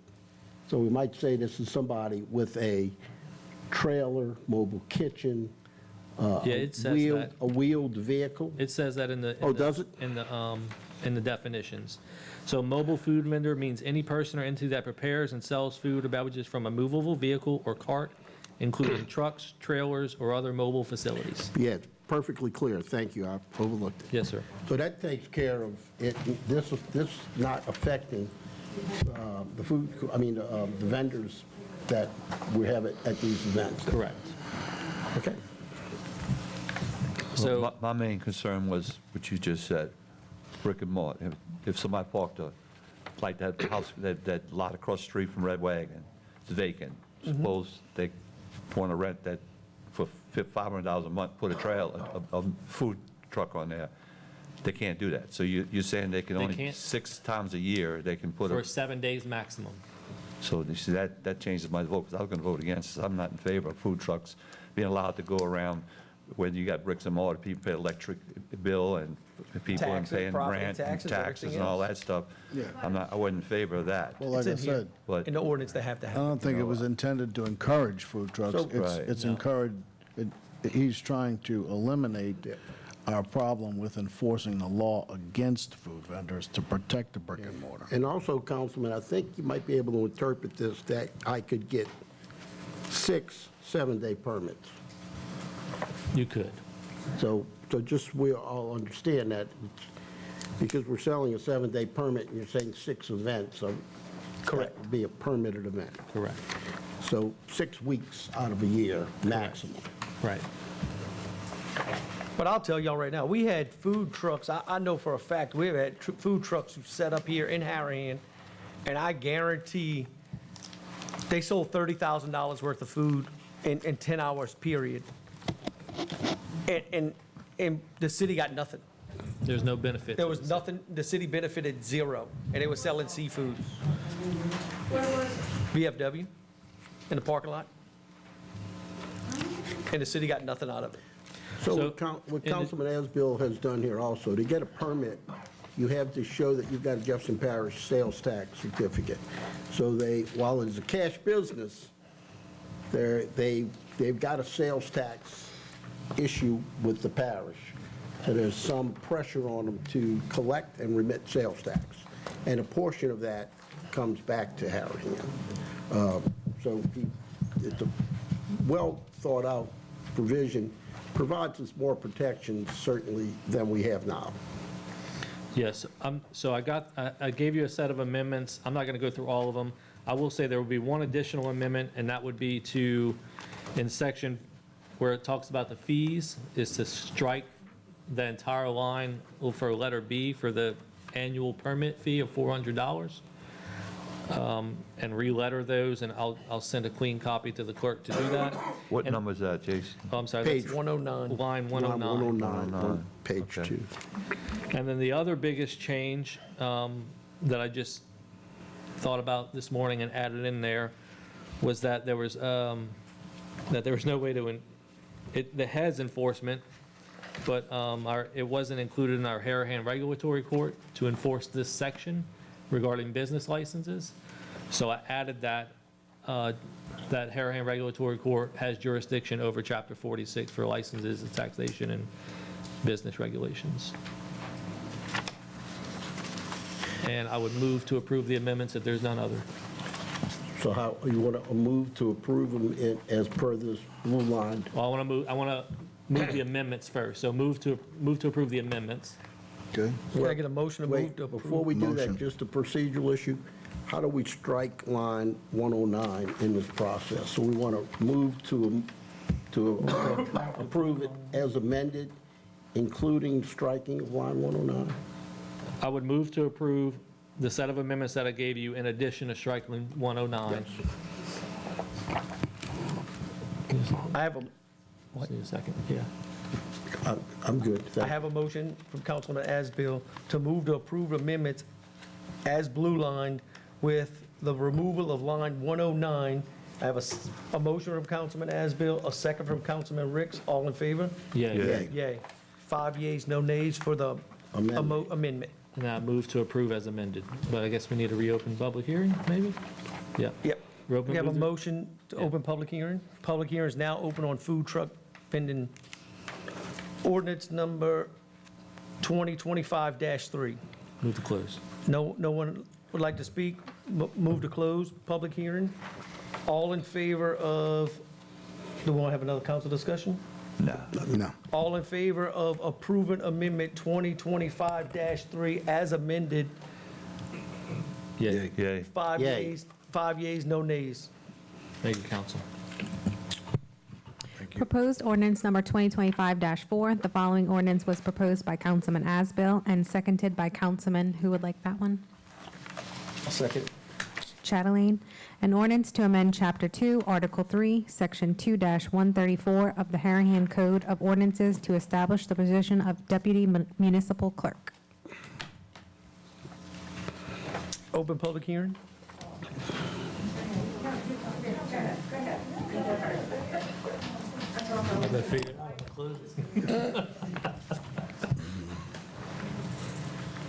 Good evening. Sally Kuzort, 7103 Wilson Street. Number one, for those people that don't know, what is a deputy municipal clerk? What is their Can you adjust your microphone? responsibility? What do they do? What kind of salary are we looking at? Is that salary going to be coming out of the $94,000 millage? Yeah, so it's all in this two-page ordinance, which I'm happy to give you a copy of. Thank But you. it's basically it's basically an assistant municipal clerk to train as a backup to our current municipal clerk, and learn all the duties and responsibilities of a municipal clerk, and cross-train throughout City Hall for all of the positions. The salary has not been set. It is also on the agenda. It was, what did we say? It was, we were proposing at 42,000, I think. Yes. The salary of 42,000. That's two proposed ordinances They're away separate, from what we're yeah. talking about now. It's coming up. The 2025-6. Correct. Okay, so what is the difference between the deputy municipal clerk and a municipal officer? They're both municipal officers, Well, just like the mayor. The mayor is also a municipal officer. okay, so we're looking at two positions, not just one? No, just one position. already have- We have your municipal clerk, that's Ms. Carey. We have, So we don't need another one, because she's really good. Yeah, Well, but if she gets sick and she's missing, she's taking. who's on- taking that spot? She's also taken on additional duties, and at some point, you know, as leaders, I think we all hope that at some point our people get promoted, and we want to have somebody to backfill immediately and learn that position so that we're not scrambling to do that. So one of the concerns, I've wanted to do this since I first learned that our previous municipal clerk, Nicole Lee, was going to be moving on to a new position, because I, myself, had kind of a, oh crap moment. That's the most important position in the city, even Yeah. more so than the council and the mayor, and we've got to have the right person trained and ready to go and do that. I And she agree. was able to do that, but we need a, so that's what we're proposing to hire a Sure. deputy municipal clerk. I was just Said you need saying, to hire somebody for that. That's right, we do. And so the other thing that this does, and if we don't want to fill it, it's a council-appointed position as well. So if we don't want to fill it, then we don't have to fill it. and along those It's not a civil lines, service position. just for clarity, we're potentially voting on here is creating the position, which is required, and later on, tonight, we're going to address a salary for that position, but we're not appointing anybody. Okay. So it's not filled, and I have some concerns about that growing City Hall. If there's opportunity with Brian, who was here earlier, he's here visiting us tonight, leaving. If we fill that position and then we add this position, we've just grown City Hall. And I don't think that's the intent. And I'd like further clarification, certainly before we fill the position, as to what we're doing overall, not to grow personnel, because that's not the intent. The intent's to have a trained backup, because it is a critical position. And the intent's to continue doing things like all the hard work that went into processing these FEMA reimbursements. People have been working on that for 3 years, and still are. Still? So, okay, I'd like to Go ahead. just ask a question. Y'all want to close Can I, public council? does anybody else like to Anyone else address the council? Let us address the council, and we'll have council discussion. So, Carol Barker, LaGreca, 101 West Imperial Drive. My other question would be qualifications for this position. And what about cross-training staff that's already here in the office, so that we don't have to pay that additional salary. How feasible is something like that? I mean, we have some wonderful people that work here already, and they're very familiar with the city. Could we find someone that we could cross-train in case Carrie is, unable to attend or something happens, they could fill in for that time being. And unfortunately, if Carrie would ever leave us, that we hope she never does, but if that should happen, then they could fill that position for at least a time being until we found someone else that could possibly fill the position that they're in now. Maxine Water screams at Mike Johnson on live. Just point next to you. So yeah, I mean, look, that's a possibility. This just gives us the option to have a specific person training in that background. And I'll be honest with you, I don't know that anybody at City Hall has the bandwidth to take on additional duties as a deputy clerk. But yeah, it's possible. It's possible that the deputy clerk is somebody who's already here at City Hall. And I agree that if we've got salary that's been freed up by a chief administrative officer who was here and left, and we're not going to fill that position, then we'd still be negative if we fulfilled this position and didn't hire a new CAO. Okay. Just as long as we have it on the record and we have those options, if Yeah. we could put that. And qualifications, I'll be honest with you, I'm not too interested in qualifications if the person is trainable. I mean, you look at the history of our municipal clerks who I think have all been great. They don't have, master's and bachelor's degrees and all this. They've just worked at City Hall and worked through the process and became good people and qualified within. Well, because most likely they were familiar with the city and the goings-on in the city, so Exactly. they could step in those shoes. That's right. Well, then that would be part of the qualifications. Then, you know what I'm saying? Yeah, I'm gonna Is that- tell- I'm gonna But it tell could- you- It could be somebody we hire tomorrow, and over the next 2 years, they become trained in all of these duties, and they've got no other background other than training in these duties, and if they're qualified, they're qualified. Yeah, and that's fine. I'm Municipal just- clerk Eustace walked in here with no government background. Oh, and that's fine. I'm just saying that something, like whether it's tenure with the city or something, just so we have an idea of, what we're looking for. Yeah. Just, when we advertise for a position or whatever. Got it. Okay, thanks. Thank you.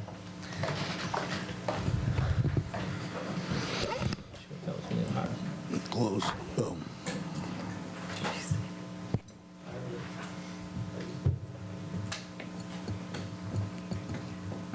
We do not need to establish the position of a deputy municipal clerk. You can cross-train people who would do any job you want. I'm sure if y'all ever worked out for somebody, you have people in the office that do more than one thing. Why, and then you want to charge them for $42,000? I don't want to charge them, I want to pay them. Or you want to pay them, rather, $42,000. Where's all this money coming from? You're just raising our taxes now. You realize how much more you're going to have to raise? I don't know where y'all think all these people have. Millionaires living in Harahan. I don't think we need to cross-train people.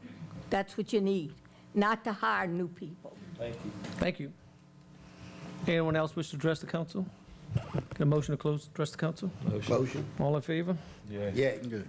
Close, address the council, council discussion? Council, before we get too far into discussion, I'm going to propose one amendment on line 34. After where it says, such duties may be assigned by the municipal clerk, we would add in there and/or city council. Where's that? Be right here, Paul, line 30. What line you said? 33. So The municipal clerk? in effect, that makes the deputy clerk responsible to the city council, as is Deputy clerk shall perform such duties as may be assisted. Under direct I have a copy coming down, I forgot to pass them down. Oh, you got He's pointing at his with a blue line. We didn't have a blue line. And who'd I give one to? Miss Sally took one, so if I'm missing one, we're gonna go track it down. So it just reaffirms that it is a council-created position, and they are directed by the city council as well, so that if there's some other duty we want them to do besides the duties that are listed in the ordinance, we can assign that to them. Like I said, this is just creating a position. We don't have to fill it. We don't have to do anything until we're ready. I would move to approve the amendment. I would first want council discussion. On the amendment? No, before we do anything. Okay. Councilman Johnson? Okay. Well, I'm against creating this position. I don't think we need it. The mayor has never had assistant clerk, city clerk. He's always been a city clerk. You have people within the city office that can help. I mean, they got people, I know one, Shereen Johnston. Sheree Johnston sits right next to Carrie. She's familiar with the system. She's familiar with what goes on. She sits in the office next to Carrie. I know she could train Sheree on what needs to be done. I mean, she's a very intelligent lady. She can be there, get to know what's going on. She knows the program. She knows the system in the city. She's been there like 6 or 7 years. I don't think there's a need to create another position. And I heard y'all say a few minutes ago, the CAO. We do not have a CAO position in the city. It never was created by ordinance. I asked Carrie to find it for me. It was never created. So there's no CAO position created in the city. Brian was hired. He got the position CAO. He did a great job for us. He's gone now. That position doesn't exist. So I think the city clerk can handle. She does a great job for us. A few years back, when the mayor got the parish to the sheriff to take over our property tax, that took a lot of burden off the city clerk. That's a lot of work, because I'm very familiar with that. It's a lot of work she did was taken off the city clerk. That takes 2 or 3 months of hard work off the city clerk. She still has a lot of stuff she's got to do. But as far as a deputy city clerk, I don't think they need it. You use the person that sits next to you, help her, train her.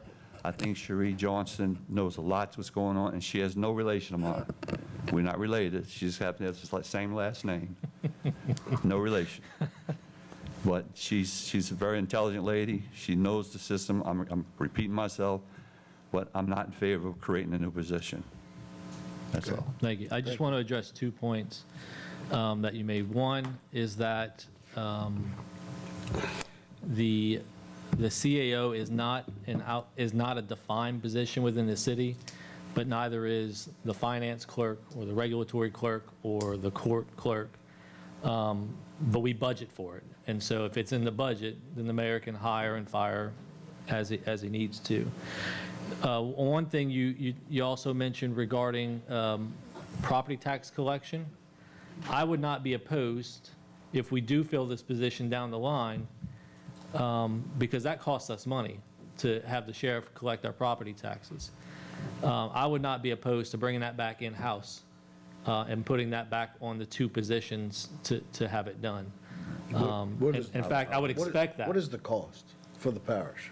For the parish, the I believe it was Jefferson like 30-something, 30,000, more than that. That's, I wouldn't be in favor of taking it back. It's a deal. It's It's a 12,000. deal. Right, it's not 30,000, It's it's a 12. deal. The Okay. parish doing it's a deal. We'd be stupid to us to take it back. Well, Totally stupid. I mean, listen, I'm going to say something about this. I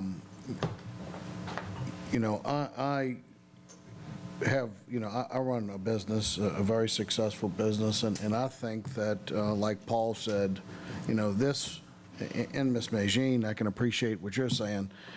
Sometimes the kids are spending money like it's their very own pocketbook, and they got plenty. I disagree with this position being put in place.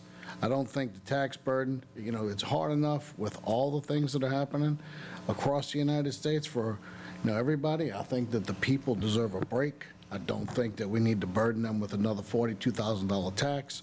And also, and I'll say this, that, you know, you're talking about hiring and firing. These civil service positions, and I believe it's civil service. This is not civil service. Okay, so if it's not civil service, correct me.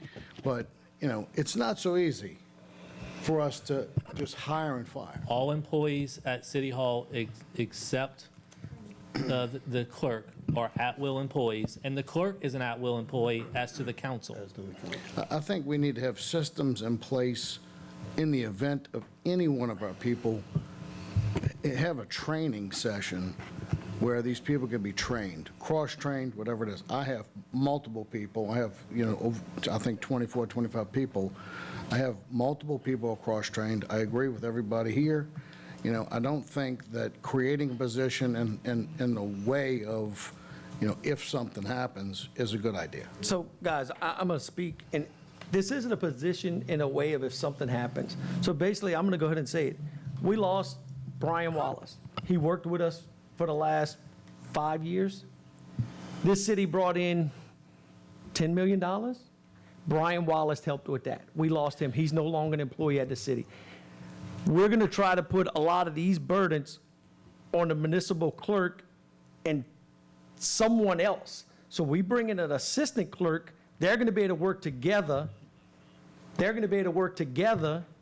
And hopefully we could keep going and getting this money and this grant money and working with the state legislative and the federal government to move forward. I'm going to sit right here and say, I don't believe we have the staff here to work forward to do that right now. Okay, can I just ask you a question? Yes, sir. Who's the new staff employee that sits in the front office now? He's He's training for all positions, and at the end of the day, he possibly could have this spot if we move forward with this position. Who is he or she? It's a he. Who is His name's Mark. Okay, so then this position, I'm answering. so this position, that position, and I thought he was taking Brian's place. So you're saying that he, right now, would be possibly this position? So we Possibly. don't have one person, we're looking to hire another one? Nope. This is the person we're referring to in this ordinance? The way I'm understanding, yes, he's the person that I will don't- possibly take this. I just want to be sure. Now, if he takes this position, then he's protected by the council. It's not an at-will employee for the mayor, it's an at-will employee for the council. No, I understand, but I want to be sure. We hired him. So this ordinance, and with Brian's absence, I understand that too, but I thought we were putting one person in play. It sounded to me like we've hired this person and we're going to do another person on top of it. The way I understand the person we hired, he possibly could roll into this spot unless someone else has some other resumes they want to provide. Well, if we've hired him and we're going to potentially, maybe, bring him in this spot, what I don't want to see is have him and a potentially new person, because that's two. You won't That's have two. too many. Under my understanding, you won't have two. Well, I just want to be, I want it to be clarified. I don't want it to be my understanding. I want it to be an understanding. I completely agree. I agree 100%. And I'm going to go, I mean, listen, and I if think- if and I we, think if the we, way to clarify that, at the end of the day, is to amend the budget so that there's not a salary where somebody left just sitting around for it to be filled by the mayor. Because at the end of the day, the mayor, if the salary's there, the mayor can go hire somebody. my point is that if Brian Wallace's salary is incurred through the new person, and we do have somebody who's, you know, hitting the legislature and working to get the money, I can appreciate that. That does work. That's why he was brought in already to fill that spot. I understand, but what I'm saying Who are we is, talking about? The guy Mark that works in the Who middle is he? office. What experience he has? I don't have his resume in front of me. Well, but we'd we like have to a meet resume him. here. We'd like to meet him. That's, all I'm saying. time out, we're wait, not hiring tonight. Wait, No, but We're creating a So position. I know, Paul, but But you let's, have the opportunity to meet. I don't think we look at need a resume. position. I'm just saying that we're not hiring. I understand. We're creating yeah. a position. I we've don't think we already need the hired. position. Well, we're not hiring for this position. I know that, but we've already hired. So my point is, I'm not going to get in a trick bag where we have somebody who's hired and then he don't work out, so we hire somebody else. This is how we got in a trick bag with so many people in City Hall's office, especially in, code enforcement. I mean, it is absolutely insane. It's 2.5 square miles. One person can do code enforcement. If they can't, they need to be replaced, because it doesn't take, it takes one person to drive around 2.5 square miles a day and say, hey, this is wrong, this is wrong, this is wrong, this is wrong, fix it. We don't need 3 and 4 people. I think that's absolutely insane. If I ran my business like that, I'd be broke, and I'm not. So I am telling you both that from me, I'm not taking this person who's hired in hopes that he's doing this. Either he's going to be the person or he's gone. I And then we agree. hire somebody. I agree, and I would amend the budget next month to make sure that I just want to be happens. sure Yeah. that the word is that we are taking care of business in City Hall, and either you can do your job or you can be gone. Okay? So I'm not going to hire one person in hopes that he's the person. Either he is or he's not. I agree. That's all I got to say. And along those lines, for darn sure, I would want a clear understanding before I voted to fill this position that we're not going to put somebody in the CAO position. So there's savings there which would more than offset putting a person in this position. Agreed. And that's a decision the mayor makes. The council Well, I doesn't mean, you make that. control that by the I budget think amendment. the only way to do that is by the budget, and And that's fine. and hope the mayor doesn't blow his budget, Bingo. right? Yeah. Bingo. There's no way to Because guarantee we it. dealt with the The police mayor chief. don't care about his We dealt with the budget. police chief for He'll blow years, if who he we wants set a to blow it. budget, and he just blew it every year. He'll So blow if it he wants didn't to. matter, right? So we just got to hope they don't blow the budget. Look, we. And hold you them know, accountable if they All I'm do. saying is, we need to rein in our cost. I think that, there's certain things that need to be done, and, those things are vital and important as we talk about millages, as we talk about, sewer repairs, alimony budgets, Oh, yeah, you can't the look things that need to be done and taken care of, they need to be done. The things that, we are working in with the legislature, I understand that. But, Brian was vital and Tim's vital in those relationships and bringing in these funds. And I think at the end of this term, we have, what, $22 million from the state, something like that? I don't know the numbers like he says them, but Well, I don't know It's a either. lot of 10 plus. But what I'm saying is, it is important. And like I said, if Brian's salary is replaced by this person, that's fine, I have no problem. But we need to make sure we have the person, not somebody we're hoping to be the person. We got to create the spot before we interview for the position. That's fine. You've already hired. Not for this position. Not for this position. I'm totally against the position. We Well, don't need another what I'm saying is, He was hired to replace someone else who left. So if we slot him into this position, who we was he created- hired to replace? Who else? possibly Brian. But he's not getting paid that salary. But what I'm saying is that if we hired him to replace Brian, and we're looking to have a Brian, No. No. The idea is that this position and the clerk and the municipal clerk position would fulfill Brian's position and Kerry's position together.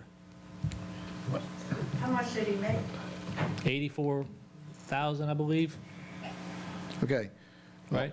listen, all I'm going to say is. That's right. Is that in regard to this, I don't want to wind up with 2 salaries. Agree. Agreed. And I don't want to wind up with 2 employees, because on top of everything else, look, there's and everybody seems to overlook this for some reason in the city, there's an invisible check. Oh, A what, Mike? And it's called an invisible check, and any good business understands, any business owner understands this. An invisible check is all the things that go along with an employee. Paid holidays, insurances, all the things of that nature, right? Those are what they call invisible checks. At this point, some of these rates, 30, 40, 50% of their salaries, okay? So, you can't just say it's $42,000, because it's not. yep. No. So But it you is- replace it, hopefully it's replacing someone who made $84,000. Well, I understand, but like I said, I don't want to wind up with 2 $42,000 people who are actually $64,000, then we're $128,000. I agree. That cannot happen. I don't think that's anyone's This city and these residents do not have to tolerate, spending like that. We are supposed to be doing the job. These people are supposed to be doing the job. They're doing a very good job. So we just need to be sure that this is taken care of So I need correctly. to make a motion. I just want to, Again, I don't think we need the position. You have somebody within the organization Well, that Paul- could move into the position. I think they need somebody to go to the legislature to bring the money. They've brought more money in this 2 terms Well, you asked than Bodie, any he's- mayor in the city of Harahan. Let You me asked- finish, oh, please. I agree with you on Let me that. I finish. agree with you. So it's millions and millions of dollars. And I understand, Kerry cannot be the only person doing it. Brian did a very good job. They have done an incredible job. But all I'm saying is, if we're going to have somebody to do that assistance and bring those millions of dollars to the city, which does nothing but help the city, that's fine. But we don't need 2 people. That's all I'm saying. So I'm going to say, I believe if we create this position, we'll get the resume, see where it's at, then we can decide if we're going to fill it or not. If the position don't get filled, it don't get filled. The deal is, if we fill it, then you have someone who's working for the council. If you don't fill a position, then you have someone working for the mayor. All I can tell you is I'm against another position. All right, I'm in okay? favor of the And position. all I can say is, Well, the position right now is being held by Mark. nobody. So Which if it's not Mark, this No, position. he's not that just- position. He's working for the mayor. Now, But he'll okay, give but you his that's what I'm resume. saying. But he'll I move to his don't, look, position. I'm going to tell you, there is no reason in the world that we need 2 people. Agree. And so just note it in the record that if we hire somebody, either Mark's the guy or Mark's got Or to we don't fill a spot. or Mark's got to go. Or Well, someone Mark's else, gotta go. No, or someone else in Hess could fill a spot. Well- You might have someone else internal who Look, wants to fill a spot. I'm just telling you, it is the most incredible thing to me, that it takes $9.5 million to run 2.5 square miles. I mean, I still can't wrap my head around it. But, I mean, it is what it is. I'm just making sure it doesn't cost us $11 million in 2 more years to run 2.5 square miles. I don't think I'm it's going to fair. say it costs more than that to keep the sewer up with the grant money and all the other stuff we got. Well, And we're guess getting what? grant money, If but- we didn't have someone to get that grant money, Right, I understand it. We'd be in a bigger I think situation. everybody understands. I'm going to ask y'all to vote to create the position. If y'all want to fill a position next month, we come along and fill a position. all I can say, what I'm hearing, what I heard, you said you don't know this young man. I'm heard Oh, I know him. that the lady that works for you, that's her son. Oh, I know the man, yes. But you just said you didn't know him. No. I know who he is, but I'll get you his resume. I believe it's in the mayor's office. He's what, 20-something years old? Has he ever been in government 25. before? Yes. He worked at the state. Can, He worked where? He worked for the state. I would like But to. we don't need to discuss this tonight. We're But he just, might not even get the position. Look, all I'm saying is, Yeah. that, I'm not in favor of voting for, look, we can replace the people that we have as they go, and that's fine. But I'm not in favor of bringing more expenses to the Harahan people for nothing. agree. Agree 100%.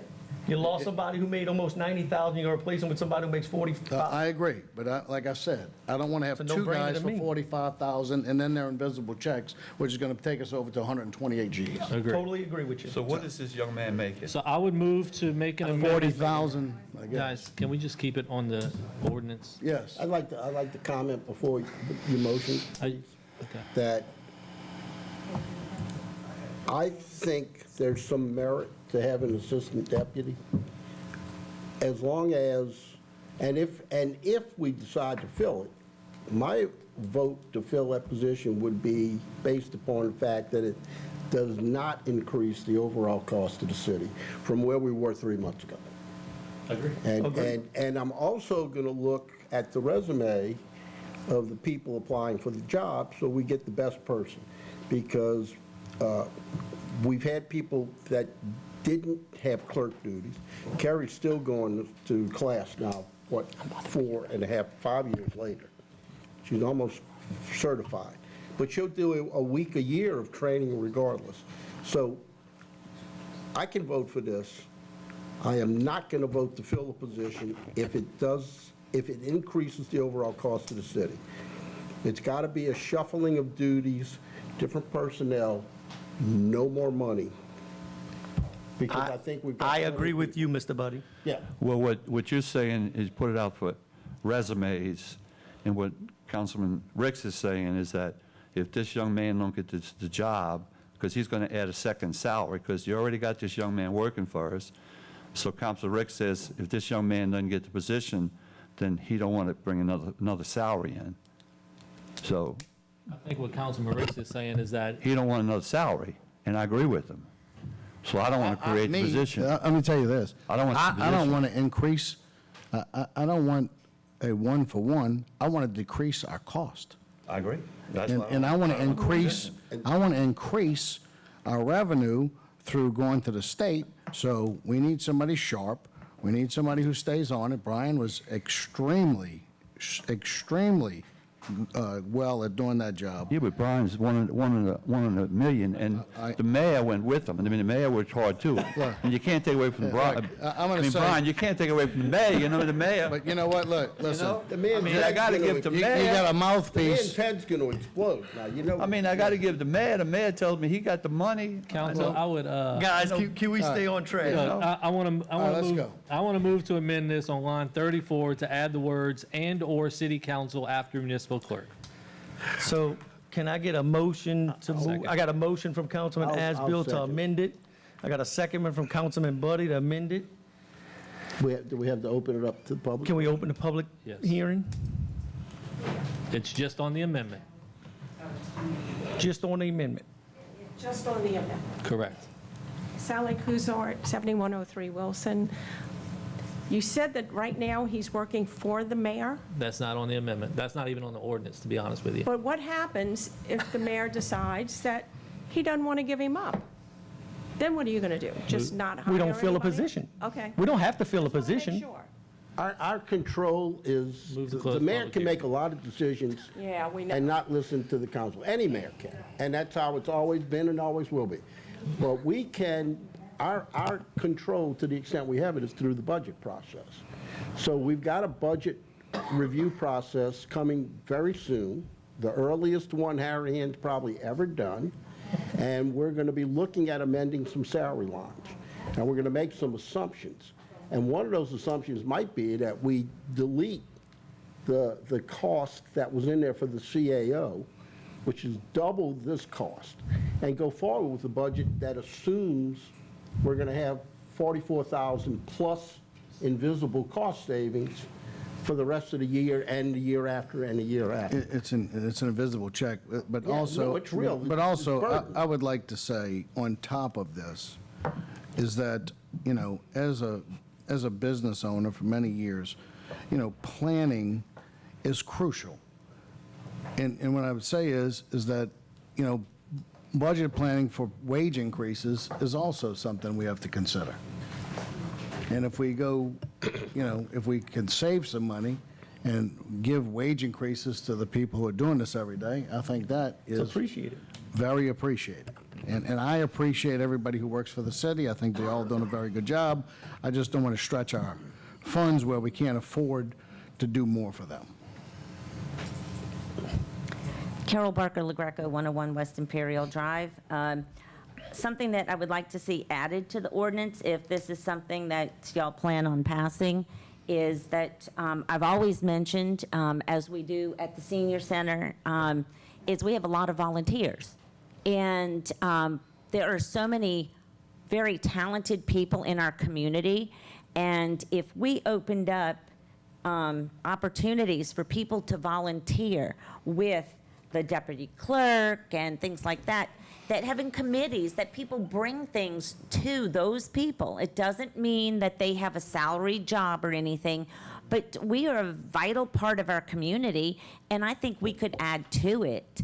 And I know it might cause a little bit more paperwork, but I also think that there should be something where the people who are willing to help the community out could make things happen for our city. Yeah. Yeah, Look, I appreciate it. I really appreciate volunteers on every level, at the senior center, wherever they are, our reserve police officers. But in my opinion, this is too important of a job to rely on volunteers. And you need some sense of continuity. Yes, exactly. And, you know, if we're dealing with FEMA issues, those drag on for years, and it takes a certain amount of expertise. And we struggle with volunteers to fill board positions. Board positions, We- yeah. We've Getting constantly a motion to struggled. close public hearing? Appreciate Move. everyone who volunteers greatly, but we have struggled with getting enough volunteers to fill positions we need to fill. I got a motion to close public hearing. Can I get a second? Second. Motion from Councilman Asbill, second from Councilman Buddy to close public hearing.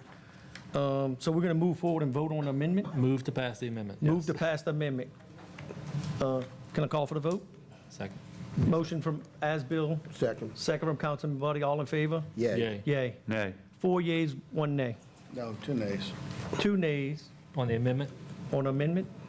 on the whole thing. Okay. Oh, we didn't vote on the rest of it yet. So I move to approve as amended. Move to, Second. do I need to open public hearing again? No. No, okay. We did All that right, already. I got a motion from Councilman Asbill to move as amended. I got a second from Councilman Buddy. All in favor? Yay. Yay. Yay. Nay. 3 yeas, 2 nays. Motion passed. Okay, proposed ordinance number 2025-5. The following ordinance was proposed by Councilman Asbill and seconded by Councilman I'll second. Chatelain, an ordinance of the City of Harahan to impose a temporary moratorium on the establishment, expansion, or relocation of mechanic shops within the city limits.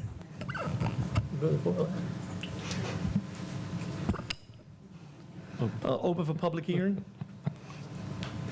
No one wishes to speak at public hearing. Close public hearing. Council discussion. Council, as you remember last meeting, last regular meeting, we passed a resolution to this effect, which I believe the mayor is enforcing, but just in case, wanted to go ahead and do it by ordinance because the resolution is not required to be enforced by the mayor. So I'd like, it's the same thing, it's imposing a moratorium so that the Planning and Zoning Commission can consider additional regulations regarding mechanic shops. Take questions on it if you have it, otherwise I would move to approve when it's appropriate. I have a question about that. So we're putting a moratorium, so no additional mechanic shops can enter into commercial enterprise in the city of Harahan. Is that my correction? For 6 months.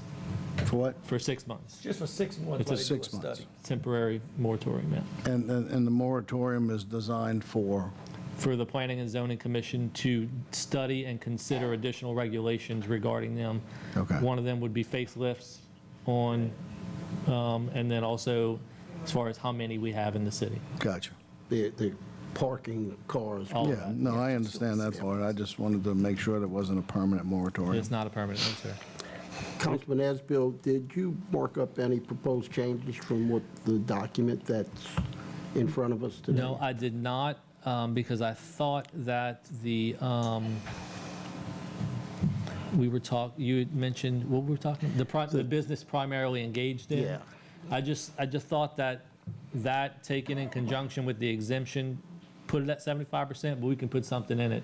And quite frankly, one of the reasons I ran out of time on making that No, that's markup. fair, and thank you for all of this Yeah. that you've done. I've told you that more than once, it's greatly appreciated. But the thing that I'm bringing up is that it talks about limiting for 6 months new or relocated mechanic shops, and it's always a gray area, what's a mechanic shop? So Councilman Asbill on line 22 said a mechanic shop means any business primarily engaged in the repair or maintenance of motor vehicles. And there's a clear exception down below. If you do less than 25% maintenance of motor vehicles, you're not included in this.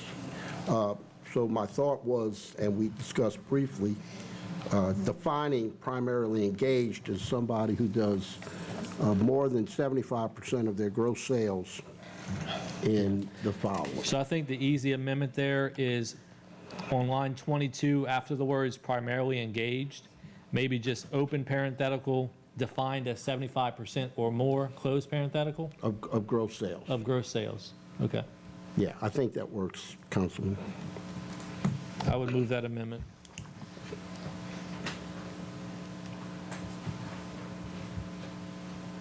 So,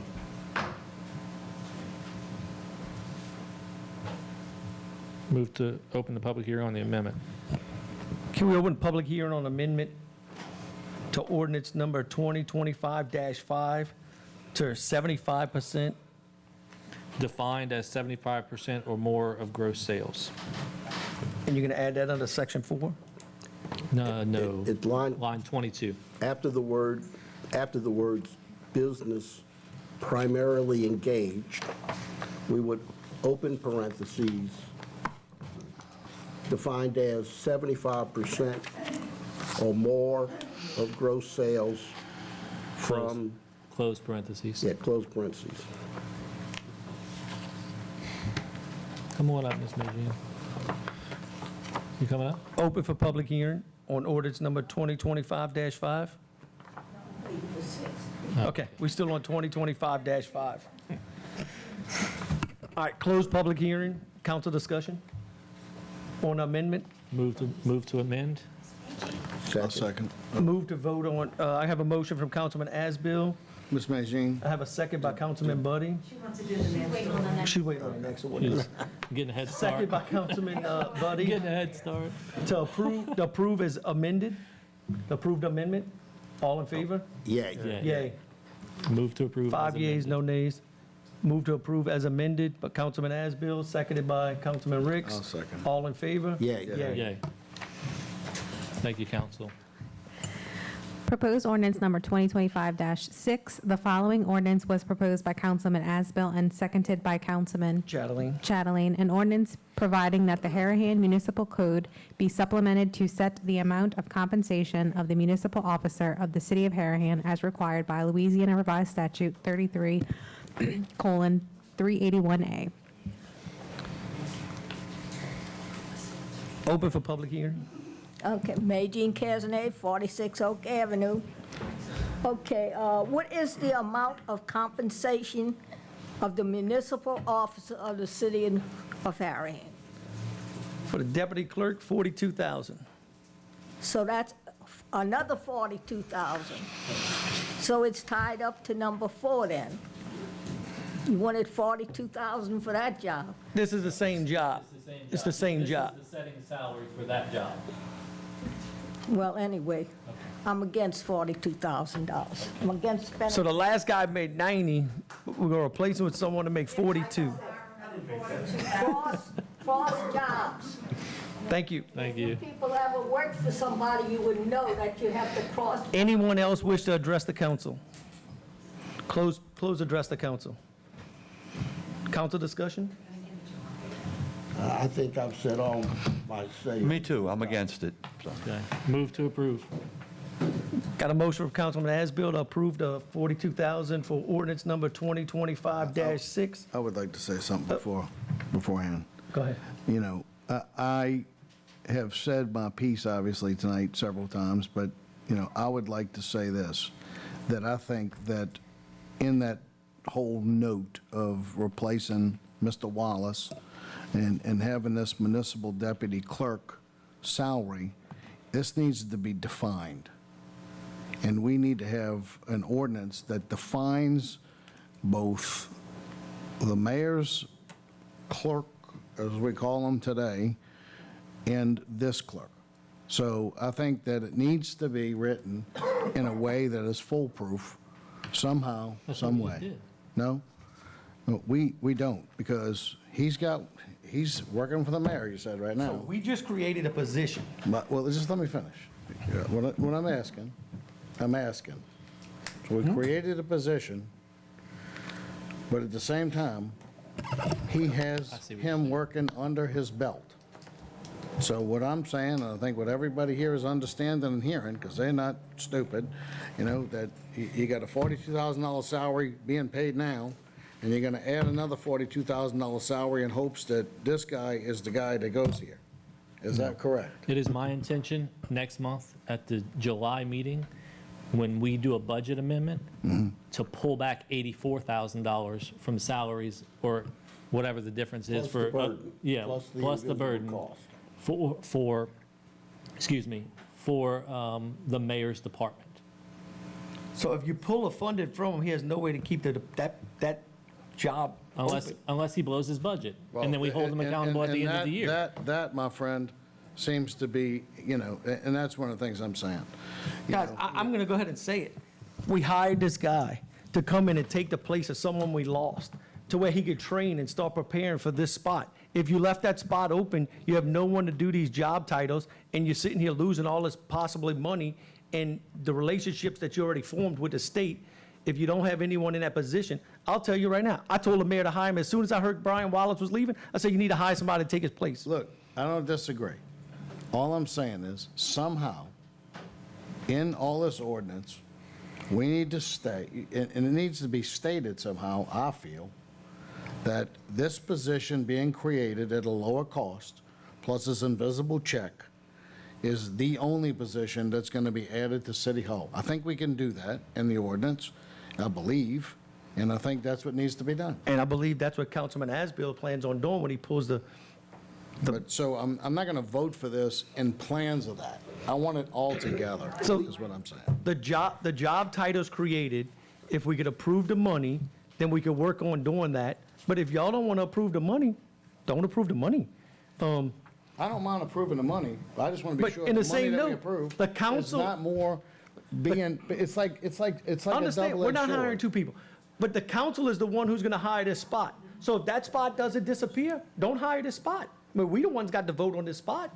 We don't have a vote on the other My spot. point is, we've already hired this person, so we didn't have a choice. The mayor hired the person. Well, Guys- he hired the person. Well, So, the other- so now, the other- so my point is, he's hired the person. So now if we fire the person, now we have an unemployment expense, you know what I mean? On top of everything else. If that you we've got fire the going. person, I promise he's got a new job tomorrow. I will Okay, also, well, I'm just saying. I will also say, no, ma'am. No, ma'am. I would This also, is council discussion. man. I would also say that approving and setting this salary does not add it to the budget. So you still have a budget issue if the mayor were to keep that person and hire somebody else, they couldn't, because it's not in the budget. So this does not, this sets the salary, but it's not added to the budget. Correct me if I'm wrong, but I heard this probably over 10 times tonight, if he blows his budget. And you know, always a that's, possibility. that's what I'm saying. He always You know, does. this- You can't prevent that But by you law. can't prevent that. I understand. Yeah. But I'm talking about, on our end, there needs to be some agreement I agree. between the mayor and the council. Hey, we hire this person, he stays or he goes. The mayor's not here, but I think everyone up here has that I'm agreement. going on record. And I'm pretty I confident can't that it will speak to the happen. mayor. I can tell you that I won't fill this position. I won't vote to fill this position if I think it adds $1 to the cost we had 3 months ago. Agree. Agree.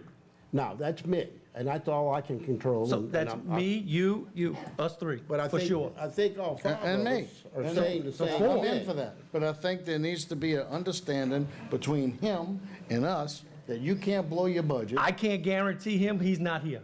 No, I can't guarantee, and I can't guarantee. He's out of a lot town. things, but, you know, I think somehow this needs to be understood, whether it's, you I know. think it is, Mike, between us. Can I get a motion? But wait, before you go to the motion, it sounds to me what you just said is that this young man was hired under the intent to go in this position. Yeah, pretty well.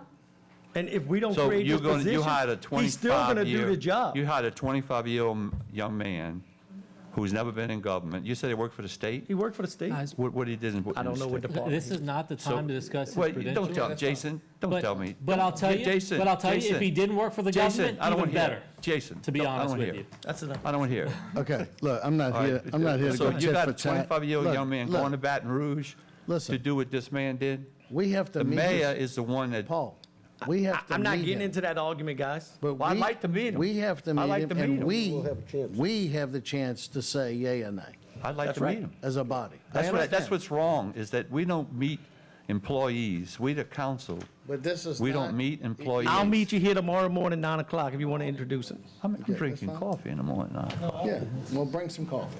All right, look, let's keep going. 'cause I'm sure looking all for a these people motion to got- move to forward with the approve. vote.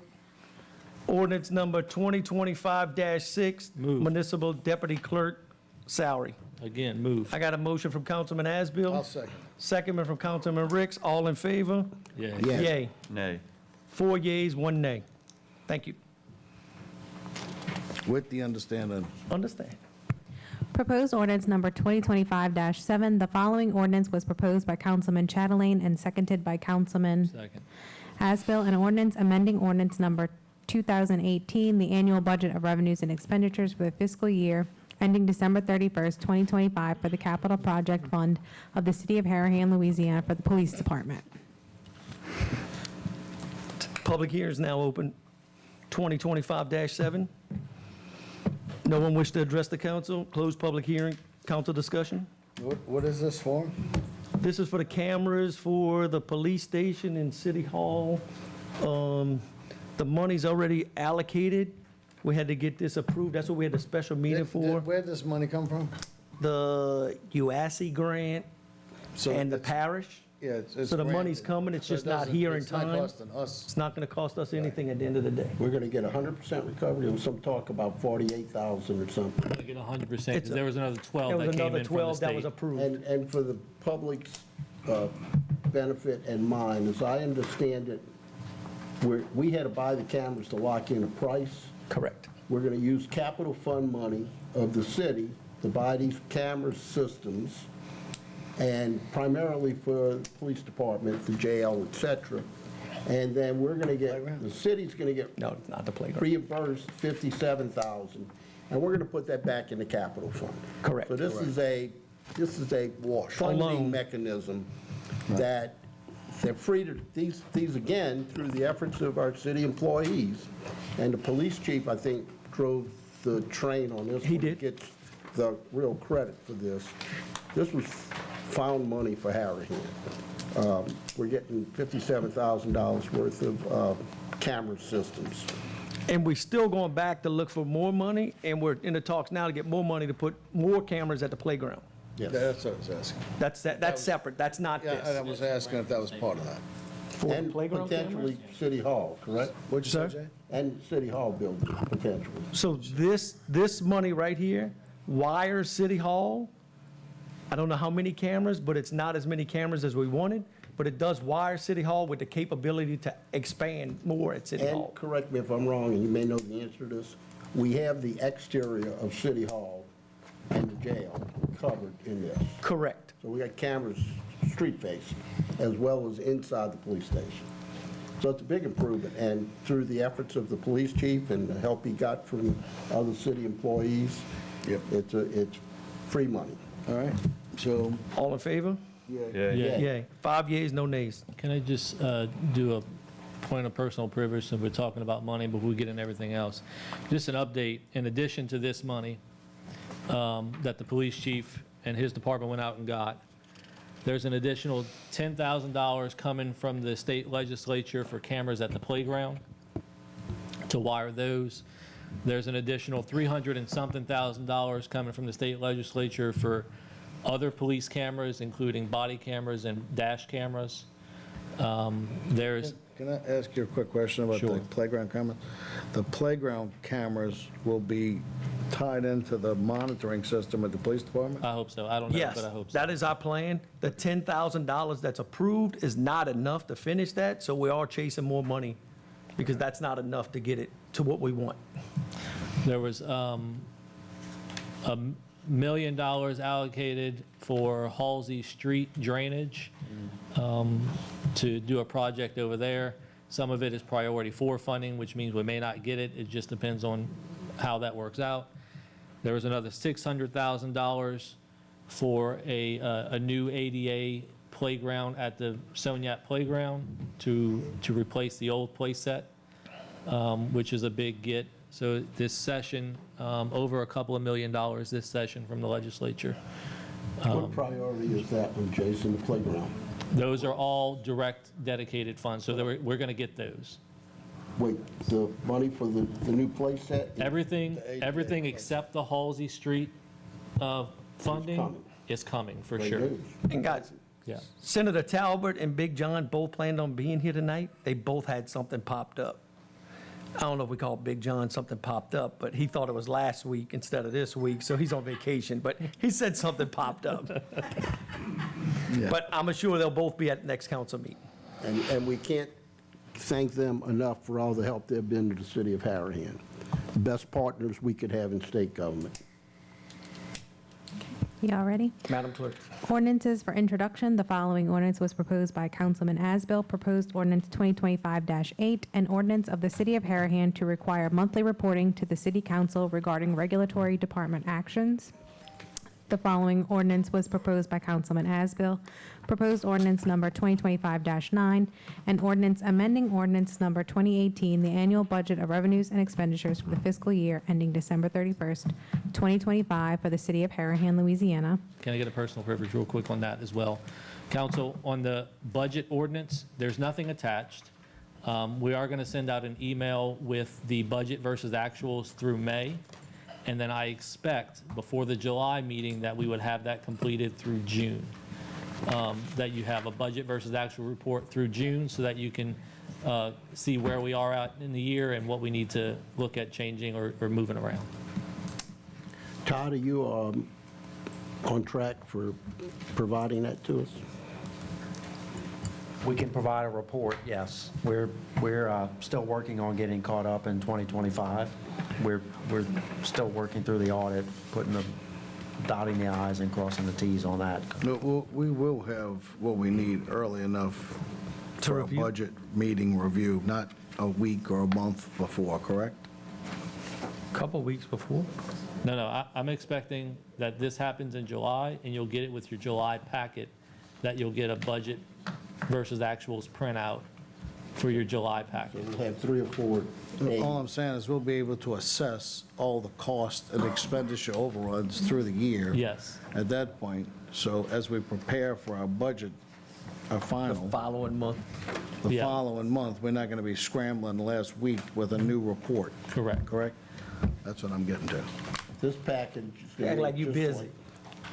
Just like the one we get in December, so we're going to have costs through 6 months. So there's going to be projections involved to get us through the end of the year. Correct. Right. But I just want to be sure that, Same format. we're not, No, last. it's going to be a different format. Oh, is it? It's going to be the Encode printout that you normally get every month in a separate email from the clerk. So it's a little bit different format. It's just going to have the budget amounts for each line item, the actuals, the percent of actuals of what's been spent through the first 6 months. Is that- It's not going to have projections included. It's just going to have what the original budget amount was. And that's by department? That's by department, by line item, yes. It's a 90-page report, 80. Yeah, it's Yeah, I remember. 76 this morning when we ran it, yeah. I remember it well. Right.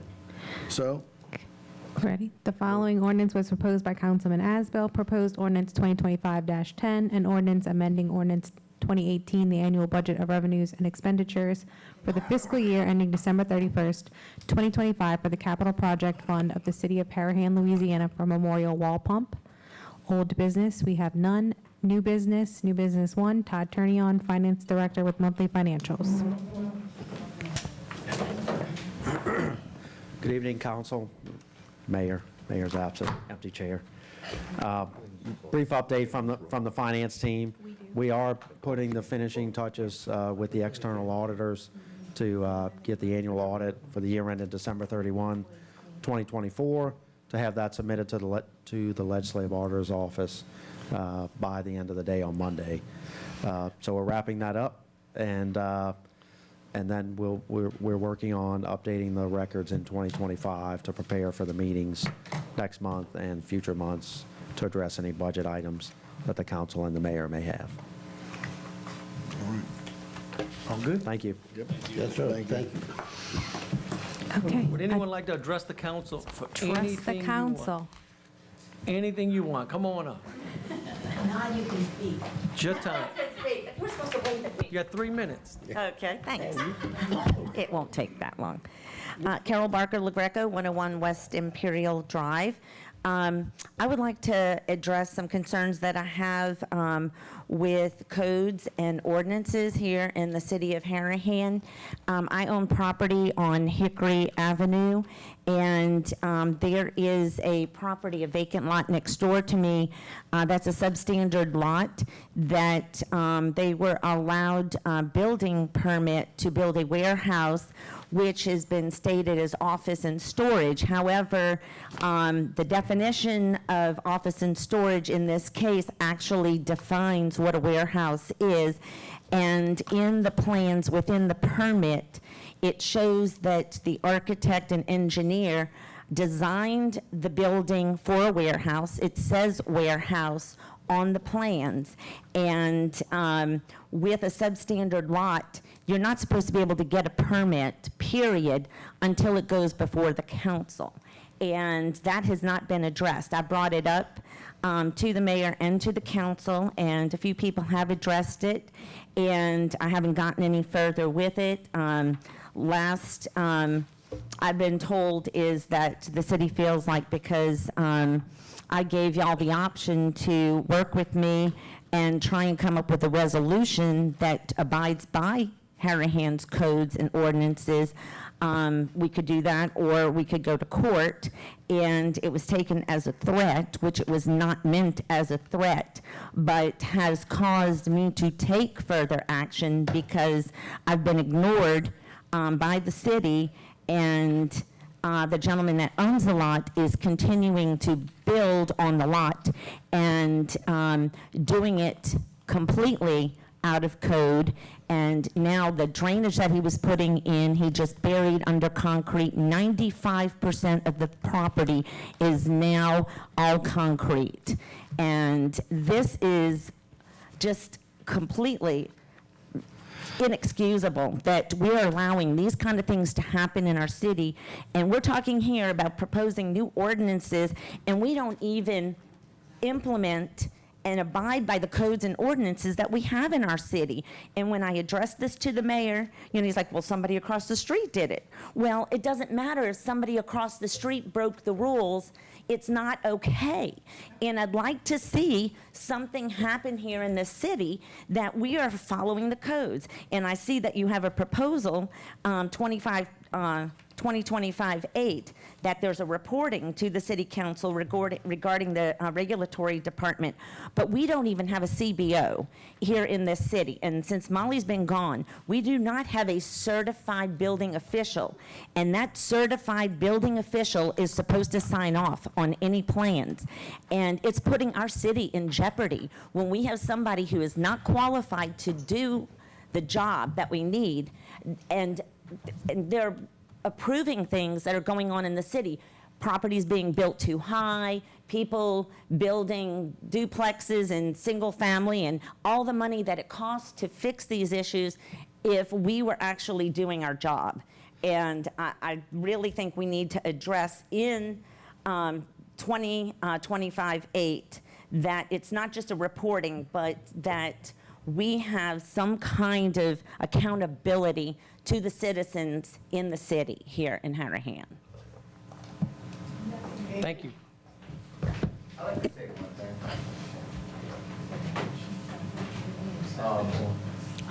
It's my first time here. Wait, sir, would you wait till you get up to the mic and introduce yourself? Name and address.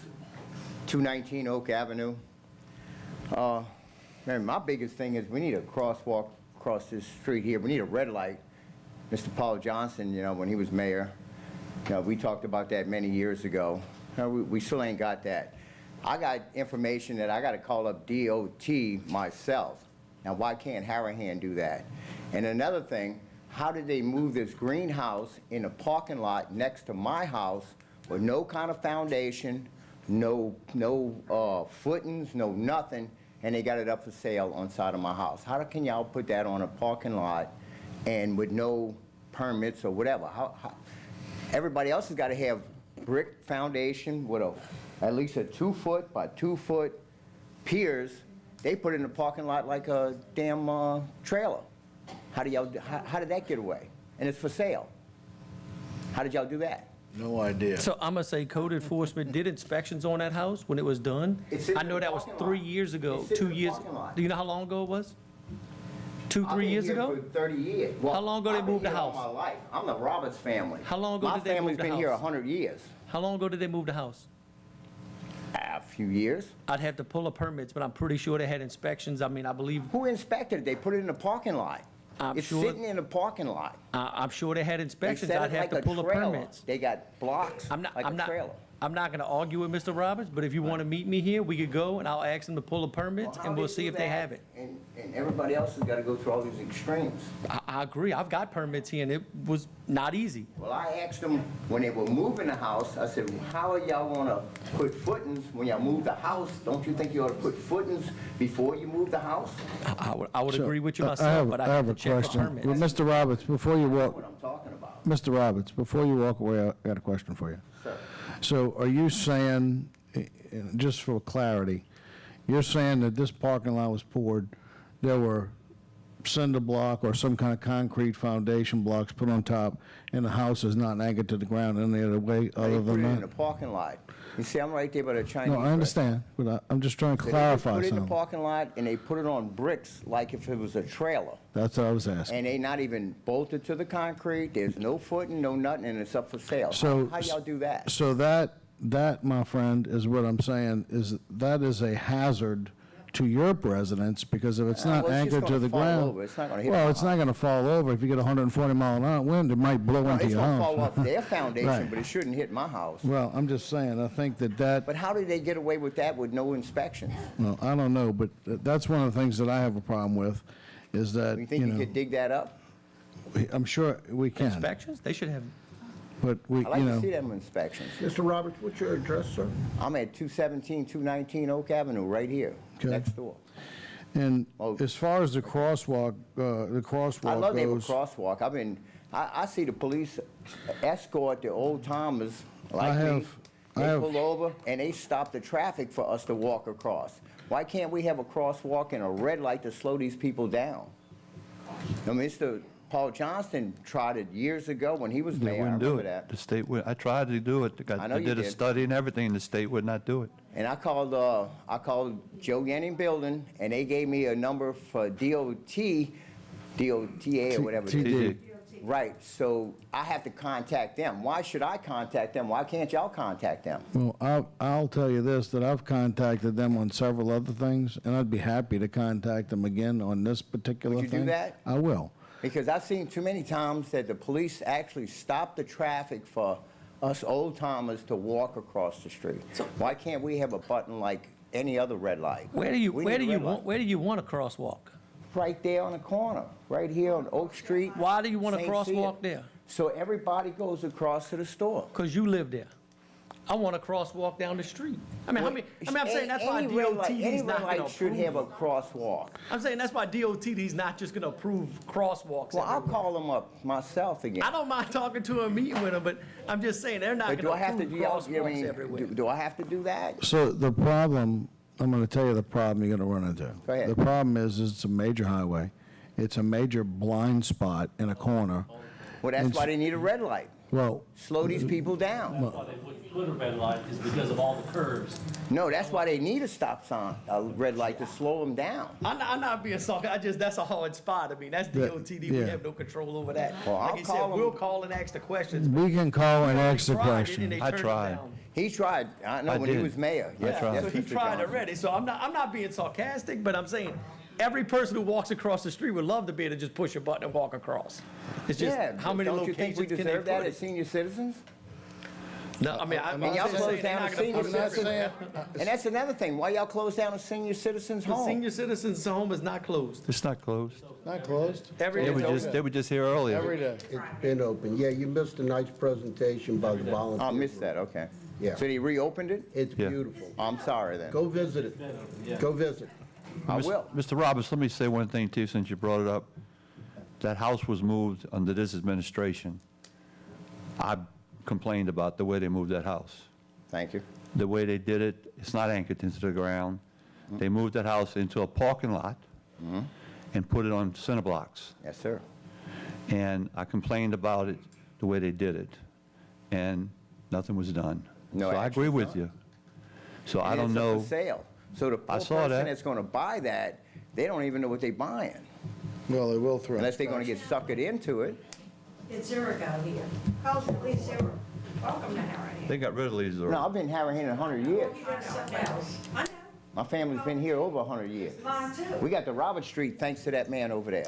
Not Carlos. All right. Anybody Well, else? you, Carlo, and Kerry Larcella. Anybody else wish to address the council? All right. Time's up. Thank you, sir. Again? Yeah, it's only one time, man. Carol Barker, LaGreco, 101 West Imperial Drive. Thanks, Mr. Roberts, and Mr. Paul Johnston. You're validating the point that I have. As far as codes and ordinances go, and we're talking about these things happening right under our noses. And I have been on the variance board, the Board of Adjustments, for 2 years. We've had 2 meetings, 2 variances that have come before us. Right. And I look at all the buildings that are going up in our city that do not comply to code, and why are they being permitted? And when I have gone to some of these sites, there's not even a permit posted on the site. When I go to the files, there's no inspections that are shown in the files. So who is doing the work and why is it not in the files? And this is an issue. And, you know, without a CBO, I mean, we are practicing, law, permits, whatever, without an official that we are required to have to issue a permit, period, in our city. And I think that the entire city should not be allowed to have new permits until we get a CBO in our city and somebody who is qualified to oversee what we're doing. We're talking about adding new jobs, but we don't have somebody to do the job that we need done right now.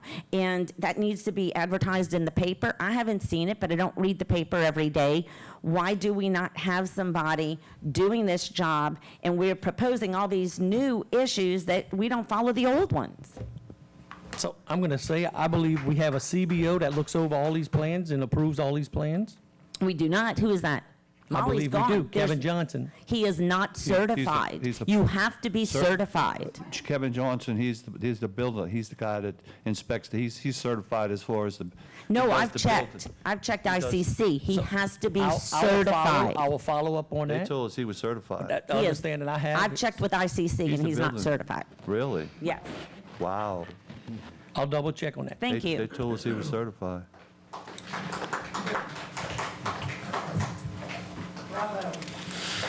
All right, close address the council.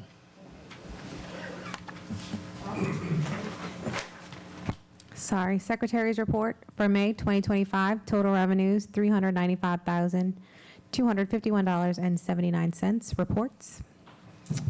Reports, Chief LaPree's absent, St. Cyr's absent, Councilman Asbill, Happy 4th of July. No report. Councilman Buddy. I'd like to thank the folks who came up here tonight and addressed the council. We do like to hear from the citizens, and unfortunately, we don't often. So I appreciate you taking the time to come out here this evening and address us and point out the issues that we need to work on and to help the city advance. Councilman Johnson. Oh, well, I got a few things to say tonight. First, I want to thank Richard Kidott and them for coming forward tonight. They do a great job, and the volunteers, y'all do a great job at the senior center. And like I said, I go there quite a bit, and they really do a nice job over there. You know, I don't want to hump on stuff, but, you know, I've been around a long time. You know, I've been around elected official in Harahan over 30 years, you know, and I've seen a lot of things come and go, and I've seen the city go to crap. You know, I got to admit what Mike Ricks, what Councilman Ricks said. You know, the mayor and Brian Wallace, they've gotten money from the state. You know, but we had, when I was mayor and Vinny was mayor and Carla was mayor, we had John Ilario from the West Bank. Fine gentleman. I was respected Mr. Ilario. He was a big supporter of mine. He was a state rep. He was a state senator. He was the House Speaker. He was also the president of the Senate. He got a lot for the West Bank, a lot. And when you in the Senate and you're the Speaker of the House, the state gives so much money to each parish, and a lot of money went to the West Bank. And the East Bank didn't get as much as we should have. When I was mayor, I put in capital project jobs or capital projects to the state. And we did $2.5 million project for Jefferson Highway for the Larcella Ditch. I did the West Magnolia, the Colonial Club Ditch. I did Penfold. I did a bunch of other projects in the city. We got a few $100,000, but we didn't get as much as we would like to have gotten. And Kennedy didn't get as much as they would like to have gotten. But, you know, we got some money. With Senator Lario, he's retired now. He's served his time, and so now the East Bank is getting more money. And we got people like Brian Wallace and the mayor going up there every week fighting for the money. And we got John Hill and we got Kurt Talbot working their butts to get us money. And I saw the other day, Kenner got $4 million for their sewer plant.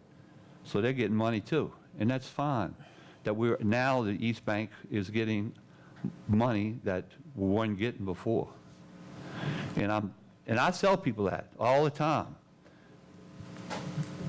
Tim Baudier, he gets the money for the city that we wasn't getting before. And I give credit to Tim Baudier. I don't give much credit to that too for Brian. Brian should get because Brian's with him. But like Councilman Chatelain said, Brian's up there with him. So I got to give Brian the credit too, because Brian does the work with him. But the city is going to crap. The regulatory department is horrible. We got so much stuff going on in the city that's not good. I meet with the mayor on these issues. I met with the mayor about that house that Mr. Roberts addressed us about a couple of years ago. I told the mayor about that. Mayor, I said, they moved that house. They didn't anchor it in the ground. They didn't secure the house. I said, a storm comes through, is going to blow the house. It's on center blocks.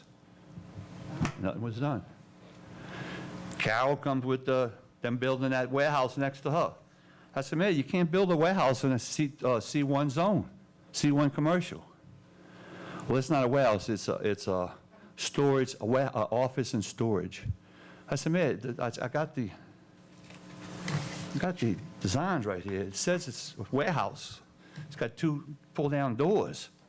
Shouldn't be able to build it there. Well, it's a storage and an office in the front. He's still building it. I said, well, Mayor, we just take the ordinance book out of the vault and throw it in the garbage can because we're not following the rules of the city. We got ordinances and we're not fulfilling the ordinances. And the citizens are getting aggravated with this. We need to protect our citizens. The biggest investment a citizen has is his property. Yeah. People invest their money in their house. Their house is their biggest investment. And we need to protect our citizens. And we need to continue this. So, Carol, I feel you. And this lady had to go get an attorney. She didn't want to do that. She wanted to try to resolve this thing without doing this. When I told the mayor the day I met with him, I said, Mayor, she don't want to do this. She wants to try and resolve this. Well, she had to get an attorney. Well, why? You know, she's trying to resolve this with the administration to get this thing resolved. You know, now she's got to go to the attorney. She don't want to sue the city. But she wants to protect her property. So I just don't understand it. You know, I just get frustrated and disgusted because, you know, I know Carlo Ferrera and Vinnie Mosca, myself, and the mayors before Carlo, we worked hard to try and do what we can to maintain the city and keep it and follow the rules and keep things correct. And look, I created a regulatory court back in 2004. I had to go to Baton Rouge to change the law up there. I had to go change the rules up there so I can create a regulatory department. And I had Tommy Anselmo Jr. used to be my magistrate up here, and we would cite people, and I'd have court in the afternoon at 5:30, and I'd be sitting in my office, and I'd walk out around 6 o'clock, 5:30, 6 o'clock, and the people were coming in here to go to court. I had to walk by them, and these citizens of the city, and people 20 years later still hate me because I enforced the rule. And that's the way it is. Everybody's not going to like you. If I line people up that like me and people that hate me, more people like me than hate me because I try to follow the rules, and you're protecting your neighborhood. We just got to do something with this regulatory department. We hiring somebody. Let's hire more people for regulatory. let's get this going in regulatory. You know, we got to get somebody qualified to go in there, a certified person that can do this job and move forward with regulatory. I know we're only 2.5 miles city, but regulatory is lacking, man. It's really lacking. So, and happy 4th of July, everybody. That's all I got to say. Thank you. Thank you. Councilman Ricks? Well, Councilman Ricks? I'm going to say that I'm also for the people. And I think we're all for the people.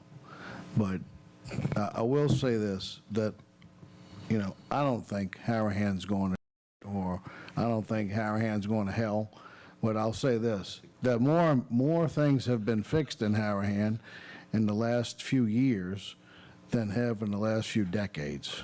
And I would also say that a lot of the costs that I see, like the sewer plant and such, where we're in these inevitable, terrible contracts, is over.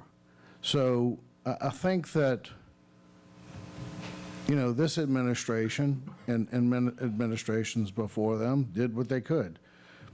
Maybe they weren't able to get the money, and maybe they weren't, you know, able to afford those improvements, and I understand that too. But, you know, I think that, I know for a fact that, you know, I got this because of the 88 acres across the street from my house. Because, you know, I watched this thing being fought right here on TV like everybody else for 10 years. And I went to a meeting at Mr. Trepannier's house, and I think Jason was there, if I'm correct. And so, you know, I'm listening to the bickering and the fighting and all the things that went along with it. And it was a pretty simple solution. It just needed to be brought up in a different way. And it was resolved. I think amicably at that point, that night, kind of things started to turn around a little bit. Huh? Until he sued you, right. But I think that regardless, I mean, things happen. Carol, you know, I understand your point. You know, people will scream and holler about apartments. Why are all the apartments allowed on there? You own apartments. Well, but I understand, but I'm just saying, you know, there's a certain thing to be said about that too. So, you know, everybody's got an opinion is all I'm saying about what they should have. You know, we just had this big thing a few council meetings ago about, you know, turning commercial, you know, neighborhoods down Hickory Avenue. I'm highly opposed to that. I don't believe that, you know, you buy a house, you build a neighborhood, whether it's 1 block or 2 blocks, that it needs to be, you know, one or the other. I don't believe this in this mixed match whole thing. So all I'm going to say is, you know, it's a very small town. I say it all the time. You know, be nice. Try not to be a, you know, but, you know, we're doing our very best up here. At least I am. I think all these guys are. But, you know, just recognize that everybody's got an opinion. You got to respect other people's opinion too. As far as the regulatory goes, you know, I think that there's great things that happen in regulatory sometimes, and there's really terrible things. But I also don't believe that the guy who's in that chair is in control of all the things. I'll just say that. So with that being said, happy 4th of July, and everybody just be nice. Guys, I think everybody here agrees the biggest problem in Harahan right now is regulatory. If you ask the mayor, he's going to tell you the same thing. I think he's trying to resolve this issue. I'm going to try to get involved and help him resolve this issue. I do know we have a resume from someone brought in a resume a month or so ago for regulatory. It supposedly has a CBO. I'm going to get with the mayor and see if we can look in to see what went on with that. I'm prepared to help. I can't say this is a problem that can be solved overnight. It wasn't created overnight. And I will sit right here and say, every person up here is up here to help y'all. We get aggravated sometimes. We don't agree with some things y'all say. Y'all don't agree with some things we say. But no one up here is intentionally doing anything to hurt anyone. Just like I don't believe anybody out there is doing anything intentionally to hurt us. We're here to move the city forward. Councilman Rick said he ran because of the 88 acres across the street from his house. I'm going to tell you right now, I ran because I want to help Harahan. I don't care if it's the 88 acres. I don't care if it's Harahan Oaks, Royland Subdivision, anywhere around here. And every person probably has my phone number, and they're welcome to call me, and I'll have a discussion, and if I don't have time, I'll call you back. But I'm prepared to move forward. My cell phone's the best way to get me. Thank you. Can I, since You called my cell phone? Disagree. since you spoke again, can I speak again? Oh, I only spoke one time, but you could go ahead. I was about to say, your time's up. Best way to get me is my cell phone. If you called my cell phone, I promise you I'm calling you back. 33 minutes is your time's limit. Thank you. Yeah, I can't guarantee you get an email back, but you call me, I'm calling you back. Okay, pay bills. you. Bills paid in May 2025, total expenditures $887,934.14. No executive session adjourned. Got a motion to adjourn? All in favor? Yay. Yay. Meeting adjourned.